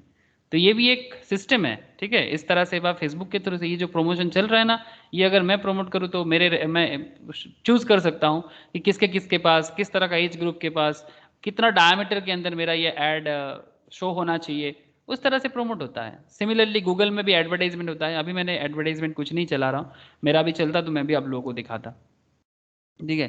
तो ये टैक्सेबल है, तो कौन बोला टैक्सेबल नहीं है? मतलब वो जो बिजनेस करता है, बिजनेस के ऊपर वो बिजनेस इनकम भी देता है, और अगर कभी भी सर्विस देता है तो सर्विस के ऊपर सर्विस टैक्स मतलब जीएसटी वगैरह है। ज्योति को ऐसा क्यों लगा कि टैक्स नहीं है? नहीं होगा, पर मुझे ये जानना था कि सप्लायर दे रहा है या आरसीएम बेसिस पे हो रहा है। ये सप्लायर अगर फॉरेन, गूगल का अगर कोई बिजनेस का ऑफिस यहाँ पर नहीं है, ठीक है, गूगल का अगर कोई बिजनेस का ऑफिस, ये जीएसटी का सवाल हो गया, ठीक है। अगर गूगल का बिजनेस ऑफिस यहाँ पर नहीं है तो फिर आरसीएम बेसिस पे होगा, लेकिन अगर गूगल का ऑफिस इंडिया में है तो फिर वो ऑब्वियसली उनसे ही कलेक्ट किया जाएगा। समझे कि नहीं समझे? ठीक है। हाँ। बाकी मैं चर्चा करूंगा, जीएसटी में चर्चा करूंगा, ठीक है। ओके, फुलिश क्वेश्चन दिमाग में चल रहा था, वेरी गुड सर, कर सकते हो, नो इशू। ठीक है। अच्छा देखो, पेंशन पे बात कर ले सर। ऐसे मैंने आप लोगों को अलग अलग कॉन्सेप्ट पे बात कर रहा था, मतलब अलग अलग सैलरी क्वेश्चन का बेसिक क्वेश्चन में बात कर रहा था। अभी मैं आपसे क्या बात करने जा रहा हूँ, ध्यान से देखो। रिटायरमेंट बेनिफिट जिसमें gratuity is here, pension is here, ठीक है, 1010A, ओके। ग्रेचुइटी पे बात करेंगे, सॉरी पेंशन पे बात करेंगे अभी, ग्रेचुइटी किसके बाद आएंगे। पहले मैं 1010A ही आपको पहले बता देता हूँ। तो पहले फटाफट ना प्रोविजन थोड़ा लिख लो। अच्छा, जो जितना मैंने बोर्ड पे लिखा आपने लिखा, pension 1010A, 10 subsection 10A, government employee, non government employee, okay. ठीक है सर, इतना लिख लिए, बहुत बढ़िया। सब बताऊंगा, कम्यूटेड पेंशन क्या होता है, अनकम्यूटेड पेंशन क्या होता है, इंपॉर्टेंट है सर। पेंशन से डायरेक्ट क्वेश्चन पूछता है, सिर्फ डायरेक्ट पेंशन का सवाल कर लेगा आपको, और कंप्लीट सम्स के अंदर भी पूछ लेगा आपको। कम्यूटेड पेंशन का मतलब होता है लंप सम, लंप सम। अनकम्यूटेड पेंशन क्या होता है,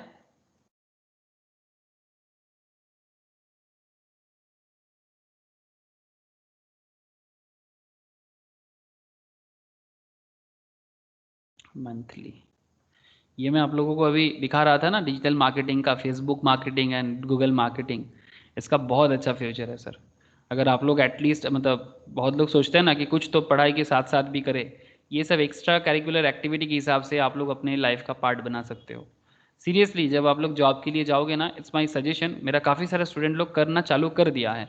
आप लोगों में से भी कोई कोई है, आई नो, वो भी पसंद करते हैं, कोई कोई है जिनको अभी कुछ नहीं पता। बट ये मैं कहना चाहता हूँ कि आप इसको मतलब साइड में एक एक्स्ट्रा करिकुलर एक्टिविटीज़ की तरह आप इसको ले सकते हो। और जब आपके धीरे धीरे अगर आप थोड़ा गूगल से सर्टिफिकेशंस वगैरह ले लो ना, तो जब आप जॉब के लिए रेडी होंगे ना, तो आप, मैं आपको गारंटी देता हूँ कि आप बाकी कैंडिडेट से मतलब अहेड रहोगे। मतलब विद योर फाइनेंशियल नॉलेज, आप तो फाइनेंशियल एक्सपर्ट बन ही रहे हो as a chartered CS and CMA के हिसाब से, आप फाइनेंशियल एक्सपर्ट तो बन ही रहोगे, लेकिन साथ में आपके अंदर डिजिटल एक्सपर्टाइज, मार्केटिंग का भी एबिलिटी होगा, जो आज के डेट में मार्केट में ना एक एक्स्ट्रा एड ऑन होगा। और एक्स्ट्रा एड ऑन सिर्फ एक मतलब नॉर्मल नहीं है, बहुत एड ऑन देगा। चलो sir, just a sir suggestion. हम लोग बोलो। का तो वो मार्केटिंग का कराएगा वो कैम्ब्रिज यूनिवर्सिटी से जो है। वो सॉफ्ट स्किल है, वो सॉफ्ट स्किल है। हाँ सर, हम उसका देखे थे चार्ट मार्केटिंग का, उसमें था ये सब, हाँ डिजिटल उसमें मार्केटिंग भी था। हाँ, शायद बोलेगा इस बार थोड़ा बहुत, लेकिन मैं तो थोड़ा डिटेल्स में ही करने बोलूंगा। पता नहीं सीएमए इंस्टीट्यूट मार्केटिंग में कितना कुछ बोल पाएगा, बट चलो सर, करो पहले जो बता रहे इंस्टीट्यूट करो। इसीलिए तो कर, तो ये सब न्यू न्यू एडिशन किया है, इससे पहले क्यों नहीं था, इससे पहले ये सब सोच नहीं पाया था। लेकिन ये मैं हमेशा से, आज 5 साल से मैं स्टूडेंट को बता जा रहा हूँ, 6 साल से, 6-7 साल हो जा रहा है, 5 साल से मैं बोले जा रहा हूँ कि ये सब भी आपने साथ साथ बढ़ाते जाओ, बहुत काम आएगा। ओके, कमिटेड पेंशन लम सम, अनकमिटेड पेंशन मंथली। अच्छा, नॉन गवर्नमेंट एम्प्लॉय के लिए इधर लिख लो अनकम्यूटेड, इधर लिख लो कम्यूटेड, ओके। अनकमिटेड का मतलब तो मैंने आपको बताया। अच्छा, एक काम करो, थोड़ा सा यहाँ पर रोते हुए एक फेस बना दो सर, रोता हुआ फेस, मतलब कुछ ऐसे जैसे रो रहा है, ठीक है, आंखों से पानी गिर रहा है, ऐसा। सर ऐसा क्यों, आंखों से पानी क्यों आ जाएगा, ठीक है, आंख से पानी आ रहा है, रो रहा है, क्यों रो रहा है, कौन बोल सकता है? क्योंकि नॉन गवर्नमेंट एम्प्लॉय है। नहीं सर, दोनों के साथ कनेक्टेड है। टैक्सेबल है दोनों। अनकमिटेड पेंशन टैक्सेबल है, इसीलिए, thank you sir. Uncommitted pension जो है वो टैक्सेबल है, इसीलिए रो रहा है। लेकिन कमिटेड पेंशन का हिसाब थोड़ा अलग है। कमिटेड पेंशन अगर आप गवर्नमेंट एम्प्लॉय हो तो सबसेक्शन 10A के हिसाब से fully exempt. If you are a government employee then fully exempt. Okay. लेकिन अगर आप नॉन गवर्नमेंट में हो, ठीक है, प्राइवेट में हो, कमिटेड कर रहे हो, कमिटेड मतलब समझ में आ गया ना सर, लमसम उठाना, तो इसमें एक सवाल होता है. पहले तो आपको क्वेश्चन करेगा क्या आप ग्रेचुइटी रिसीव कर रहे हो. हाँ बोलो. কমিউটেডের সেকশনটা কত গভর্নমেন্ট এমপ্লয়? কমিউটেড এটা পুরোটাই সেকশন 10 সাবসেকশন 10 এর মধ্যেই আছে. এটা পুরোটাই সেকশন 10 সাবসেকশন 10 এর মধ্যেই আছে. কেন কি করবি এটা पूरा पेंशन के बारे में सेक्शन 10 सेक्शन 10 सबसेक्शन 10A में कहा गया है. बस इतना ही याद रखने से ही होगा. আচ্ছা ठीक है. कम्यूटेड ग्रेजुएट सबको सबसे पहले सवाल करेगा कि ग्रेचुइटी रिसीव्ड है कि नहीं है as per section 10 subsection 10. Okay. Gratuity receive section 10 subsection 10. इसका डिटेल्स मैंने अभी तक आपको बोला नहीं. नेक्स्ट इसके बाद पेंशन के बाद ग्रेचुइटी बात करूंगा. सेक्शन 10 सबसेक्शन 10 तो उसमें ग्रेचुइटी रिसीव्ड येस और नो ये आपको सवाल किया जाएगा. ठीक है. येस और नो. अगर येस है तो जवाब क्या होगा और अगर नो है तो जवाब क्या होगा. तो येस है, ठीक है, तो फिर 10 सबसेक्शन 10A में सेम टू सेम सेक्शन बोलो ना. सेक्शन 10 सबसेक्शन 10A के हिसाब से 1/3 of full value is exempt. और अगर नो है तो अगेन सेक्शन 10 सबसेक्शन 10A के हिसाब से half of full value is exempt. Half of full value is exempt. Sir एक बार प्रीवियस स्लाइड. हाँ दिखाता हूँ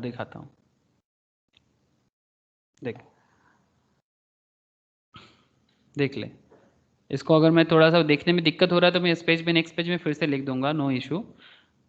ग्रेचुइटी सेक्शन 10 सबसेक्शन 10 हो गया के हिसाब से अगर रिसीव किया है येस है और नो है. अगर येस है तो 10A के हिसाब से 1/3 of full value is exempt. और अगर नो है तो 10A के हिसाब सबसेक्शन 10A के हिसाब से half of full value is exempt. हुआ है. आस्था लिखा रे बाबू. ज्योति. हाँ सर लिखे. ओके. हाँ सर. ठीक है सर. अभी समझाएंगे ना. ये तो अभी प्रोविजंस जो पेंशन का मैंने बोला था ना रेफर नोट, अब यही रेफर नोट चल रहा है. ठीक है. ये पेंशन का नोट चल रहा है. ठीक है. कमिटेड पेंशन अनकमिटेड पेंशन वही मैं बताने जा रहा हूँ अभी आप लोगों को. तो खेल क्या है. खेल एकदम सिंपल है कि पेंशन जो है सेक्शन 10 सबसेक्शन 10A बताते हैं जिसमें government employee non government employee. Government employee के अंदर कमिटेड पेंशन अनकमिटेड पेंशन मतलब पेंशन जो है ना वो कभी कभी कोई ज़रूरत के हिसाब से ना एक साथ ज़्यादा का ज़्यादा अमाउंट भी पेंशन उठा लेते हैं रिटायरमेंट के बाद. ठीक है. तो अगर आप एक साथ पूरा का पूरा कम्यूट कर लेते हो, लम सम में उठा लेते हो पूरा का पूरा, तो उसमें पूरा एग्जाम कर देता है अगर आप सरकारी लेवल में काम करते हो तो, गवर्नमेंट हो तो. लेकिन अनकमिटेड है मतलब आप मंथली बेसिस में लेके जा रहे हो. ठीक है. तो चाहे आप गवर्नमेंट में हो चाहे आप नॉन गवर्नमेंट में हो, दोनों केस में ये टैक्सेबल हो सकता है अगर टैक्सेबल टेरिटरी के अंदर पहुंचता है, मतलब बेसिक लिमिट के अंदर आता है तो. और अगर अनकमिटेड है कमिटेड है फॉर प्राइवेट कंपनीज के केस में, नॉन गवर्नमेंट के केस में, तो उसमें पूछा जाएगा भाई ग्रेचुइटी मिल रहा है आपको. जरूरी नहीं कि हमेशा सबको ग्रेचुइटी मिले, कंपनी टू कंपनी डिपेंड करता है. येस है तो फिर 1/3 ऑफ फुल वैल्यू एग्जेम्प्टेड होगा. अगर ग्रेचुइटी रिसीव नहीं है तो फिर half of full value exempted होगा. सर क्वेश्चन करो, क्लियर करो, क्वेश्चन करो. और सॉरी इसको मैं क्यों काट रहा हूँ. एंड क्लियर करो मतलब दिमाग से इसको एकदम अंदर कर लो दिमाग के. एग्जाम्पल पेंशन का एग्जाम्पल. हाँ एग्जाम्पल 1. मिस्टर एक्स, मुझे बहुत पसंद है मिस्टर एक्स इसलिए मिस्टर एक्स ही लिखते रहते हैं. Mister X employee of P Limited retire as on 31st July 2000 2020. Okay, 31st July 2020. He received pension of rupees 1000 per month. ठीक है, as on 1st of December 2020. Okay, he received pension of rupees 1000 per month, 1000 per month. Okay, full stop. As on 1st of December 2020, Mr. X commuted 60% of his pension. 60% of his pension for rupees 1,20,000. For rupees 1,20,000. Calculate, क्या calculate करोगे sir? Exempted and taxable pension. Okay, question समझ में आया sir? Question समझ में आया? Solve कैसे करना है वो तो मुझे बताना है, बट क्वेश्चन समझ में आया कि नहीं ये पहले मुझे बता दो. बंदा 31 जुलाई 2020 को रिटायर किया, पेंशन रिसीव किया 1000 पर मंथ करके. 12 दिसंबर 2020 को, सॉरी 1 दिसंबर 2020 को मिस्टर एक्स ने कम्यूट कर लिया, मतलब लम सम उठाया 60% ऑफ हिज पेंशन, वो भी 1,20,000. आपको कैलकुलेट करने बोल रहा है कि ये कितना पेंशन आपका एग्जेम्प्टेड होगा, कितना आपका टैक्सेबल होगा एज ऑन प्रीवियस ईयर 2021 के हिसाब से ऑब्वियसली. ठीक है, समझ में आया रे? क्वेश्चन सबको समझ में आया? बोलो.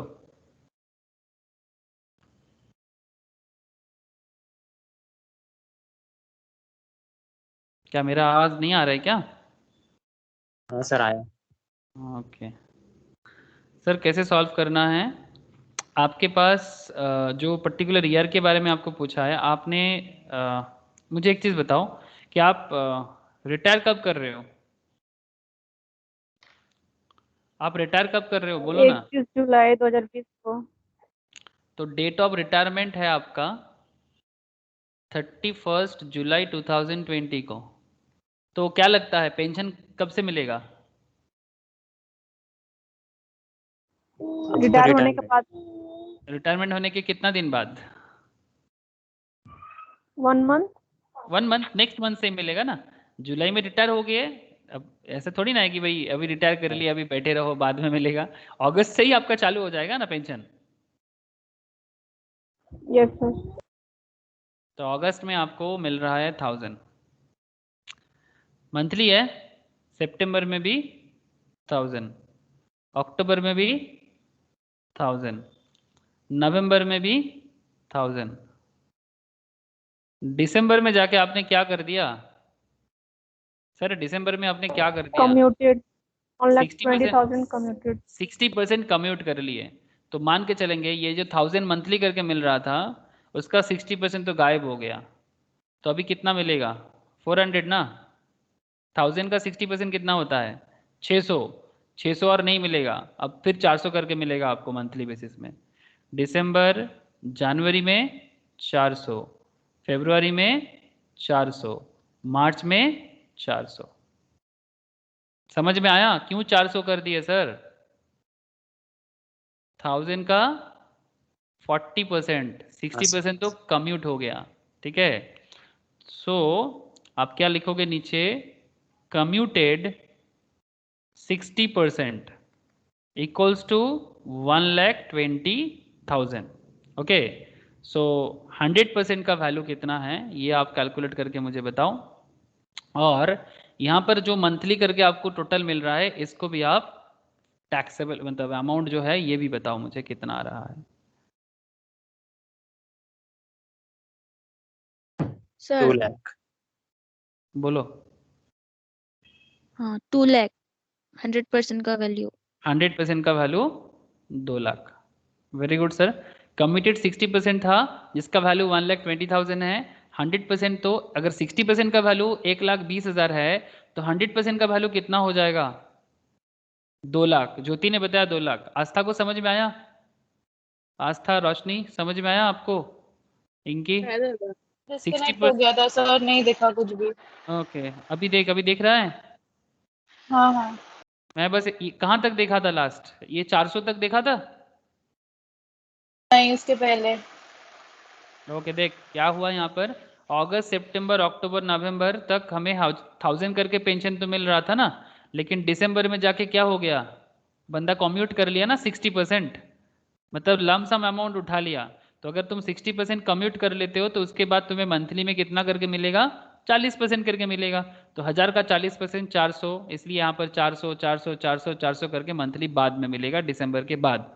तो कम्यूटेड था 60% जिसका वैल्यू था 1,20,000।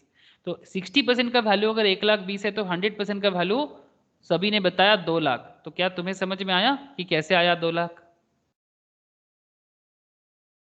सिंपल है। हाँ। 60 के लिए 60 का वैल्यू 1,20,000 है तो 1 का वैल्यू 1,20,000 बाई 60%। 1,20,000 बाई 60 करो इंटू 100 करो, आपको मिल जाएगा। 1,20,000 बाई 60 इंटू 100 करो, आपको मिल जाएगा। तो this is called full value. Okay, अच्छा, ये जो मंथली आप उठा रहे थे, ध्यान से देखना, ये जो मंथली करके आप उठा रहे थे इसका वैल्यू कितना हो जाएगा बोलो तो? टोटल प्लस कर दो। 1 2 3 4, 4,000, 400, 800, 5,200 और 400, 600, 5,600। सर आप लोगों ने अभी देखा प्रोविजंस में कि जो अनकम्यूटेड होता है वो फुल्ली टैक्सेबल होता है, तभी तो ये रोना चालू कर दिया। अनकम्यूटेड टैक्सेबल होते हैं तभी तो रोना चालू कर दिया। तो अनकम्यूटेड मतलब क्या? जो मंथली पेंशन आपको मिलता है वो टैक्सेबल होता है, चाहे आप गवर्नमेंट के हो चाहे आप प्राइवेट लेवल में हो। तो 5,600 तो आपका फुल्ली टैक्सेबल है। लेकिन कमिटेड जो हो गया 1,20,000 फुल वैल्यू आपने ले लिया। अच्छा, एक सवाल है sir, mister x P limited में नौकरी करता है, यहाँ पर कहीं पर भी ये नहीं बताया कि पी लिमिटेड गवर्नमेंट है या प्राइवेट है, तो क्या मान के चलेंगे? प्राइवेट। कहीं पर भी बोला नहीं है ना कि गवर्नमेंट है कि नहीं। तो गवर्नमेंट होगा तो सम्स बोल के देगा, ध्यान रखना। हाँ सर, अगर अगर ऑर्गेनाइजेशन गवर्नमेंट होगा तो सम्स बोल के देगा, अगर कुछ नहीं बोला तो ऑब्वियसली आप नॉन गवर्नमेंट मान के ही क्वेश्चंस को सॉल्व करोगे। सो आप लिख लो एज्यूम नॉन गवर्नमेंट ऑर्गेनाइजेशन, समझे ना? Assume non government organisation, non government organisation. तो नॉन गवर्नमेंट ऑर्गेनाइजेशंस में क्या होता है, आपके सामने सवाल आता है कि भाई क्या आपने ग्रेचुइटी रिसीव किया? अगर ग्रेचुइटी रिसीव किया, ठीक है, अगर ग्रेचुइटी रिसीव किया तो आपके 2 सवाल पूछेगा। अगर येस है तो भी अच्छा, यहाँ पर बोला नहीं था कि ग्रेचुइटी रिसीव किया कि नहीं किया, तो आपको क्या करना चाहिए? अगर क्वेश्चंस में बोल देगा तो फिर आप उसके हिसाब से सॉल्व करना। अगर एमसीक्यू क्वेश्चंस है तो आप देख लेना कि येस करके क्या जवाब आ रहा है और नो करके क्या जवाब आ रहा है। अगर मल्टीपल चॉइस क्वेश्चंस है तो वहां पर तो आपको येस नो दोनों जवाब तो नहीं मिलेगा, कोई एक मिलेगा। तो आप दोनों कैलकुलेट कर लेना। 1/3 of full value is exempt,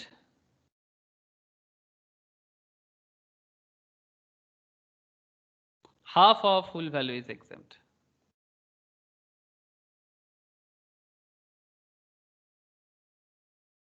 okay ना? तो 1/3 of full value is exempt कैसे निकालेंगे सर? 1/3 ऑफ फुल वैल्यू कैसे निकालेंगे? 1/3 ऑफ 2 लाख ना, 1/3 ऑफ 2 लाख कितना हो जाता है बताना प्लीज, और हाफ ऑफ 2 लाख হাফ হচ্ছে 1 লাখ। ये तो 1 लाख हो जाएगा सिंपल। और ये 66,667। 66,667। सर ये जो वैल्यू निकला है ये क्या है, टैक्सेबल है या एग्जेम्प्टेड है? एग्जेम्प्ट। एग्जेम्प्ट है सर, मतलब इस पर टैक्स नहीं लगेगा। अच्छा, क्या दोनों एक ही साथ आएगा? नहीं नहीं सर, या तो हाफ आएगा या तो ये आएगा, मतलब येस होगा तो ये, नो होगा तो ये। सर अगर क्वेश्चन ग्रेचुइटी रिसीव के बारे में साइलेंट है तो फिर अगर सब्जेक्टिव क्वेश्चन है, लाइक चार्टर्ड एंड सीएमए के केस में सब्जेक्टिव क्वेश्चन पूछ सकते हैं। सीएस में सिर्फ एमसीक्यू पूछेगा, इवन सीए में भी एमसीक्यू पूछते हैं, सीए में भी एमसीक्यू पूछते हैं। एमसीक्यू सभी का है, but CA and CMA questions में सब्जेक्टिव भी रहता है। तो आपको ध्यान क्या रखना है कि आपको देखना है एमसीक्यू क्वेश्चंस में कि 1/3 करके भी निकाल के दिखा दो, हाफ करके भी निकाल के दिखो, जो आंसर मैच करेगा वो हो जाएगा। सिंपल है।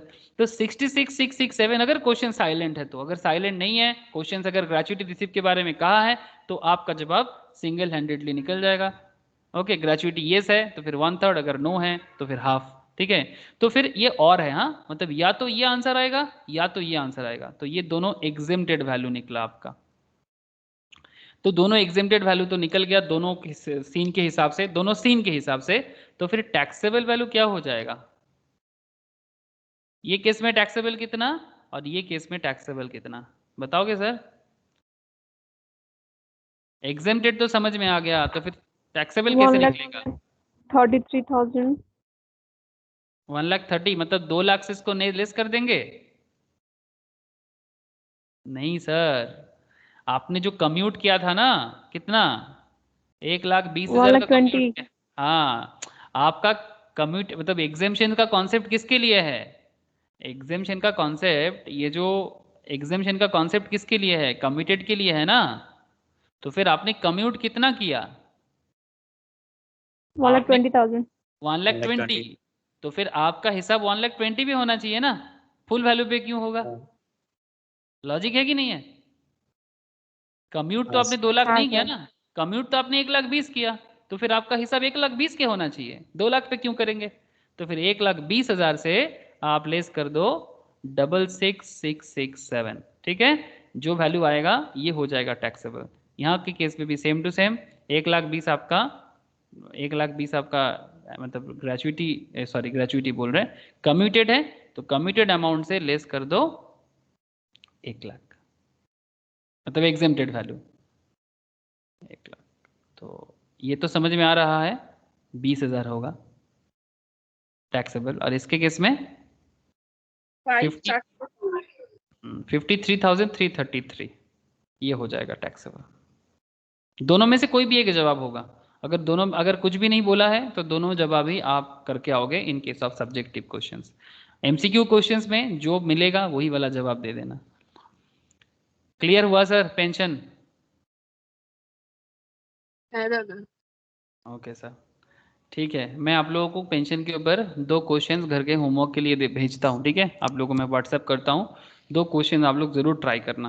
ठीक है, फिर नेक्स्ट दिन हम लोग चालू करेंगे ग्रेचुइटी, लीव एनकैशमेंट, ये सब चीज़ें। ठीक है, जल्दी जल्दी करके जितना सारा नोट्स वगैरह एरिया खत्म हो जाएगा उतना जल्दी जल्दी हम लोग सैलरी का टोटल सम्स कर पाएंगे। टोटल मतलब एकदम जिसमें एकदम भर भर के एडजस्टमेंट रहेगा और हम लोग सारा का सारा कैलकुलेशंस करके एकदम पक्का जवाब निकालेंगे। ठीक है सर, लेकिन उससे पहले नोट्स को पहले मतलब जो रेफर नोट मतलब जो पॉइंट में एडजस्टमेंट करना पड़ता है ना, वो भी इंपॉर्टेंट है।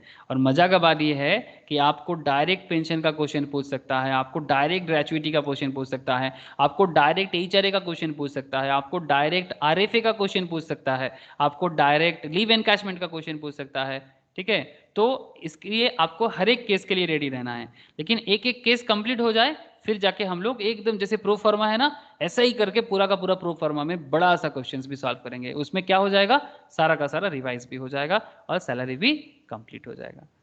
समझ में आ रहा है ना सर? मतलब जिस तरह से हम लोग सैलरी को सीख रहे हैं, क्या आप लोगों को समझ में आ रहा है कि कैसे कैसे हम लोगों को पूरा सैलरी समझ में आएगा?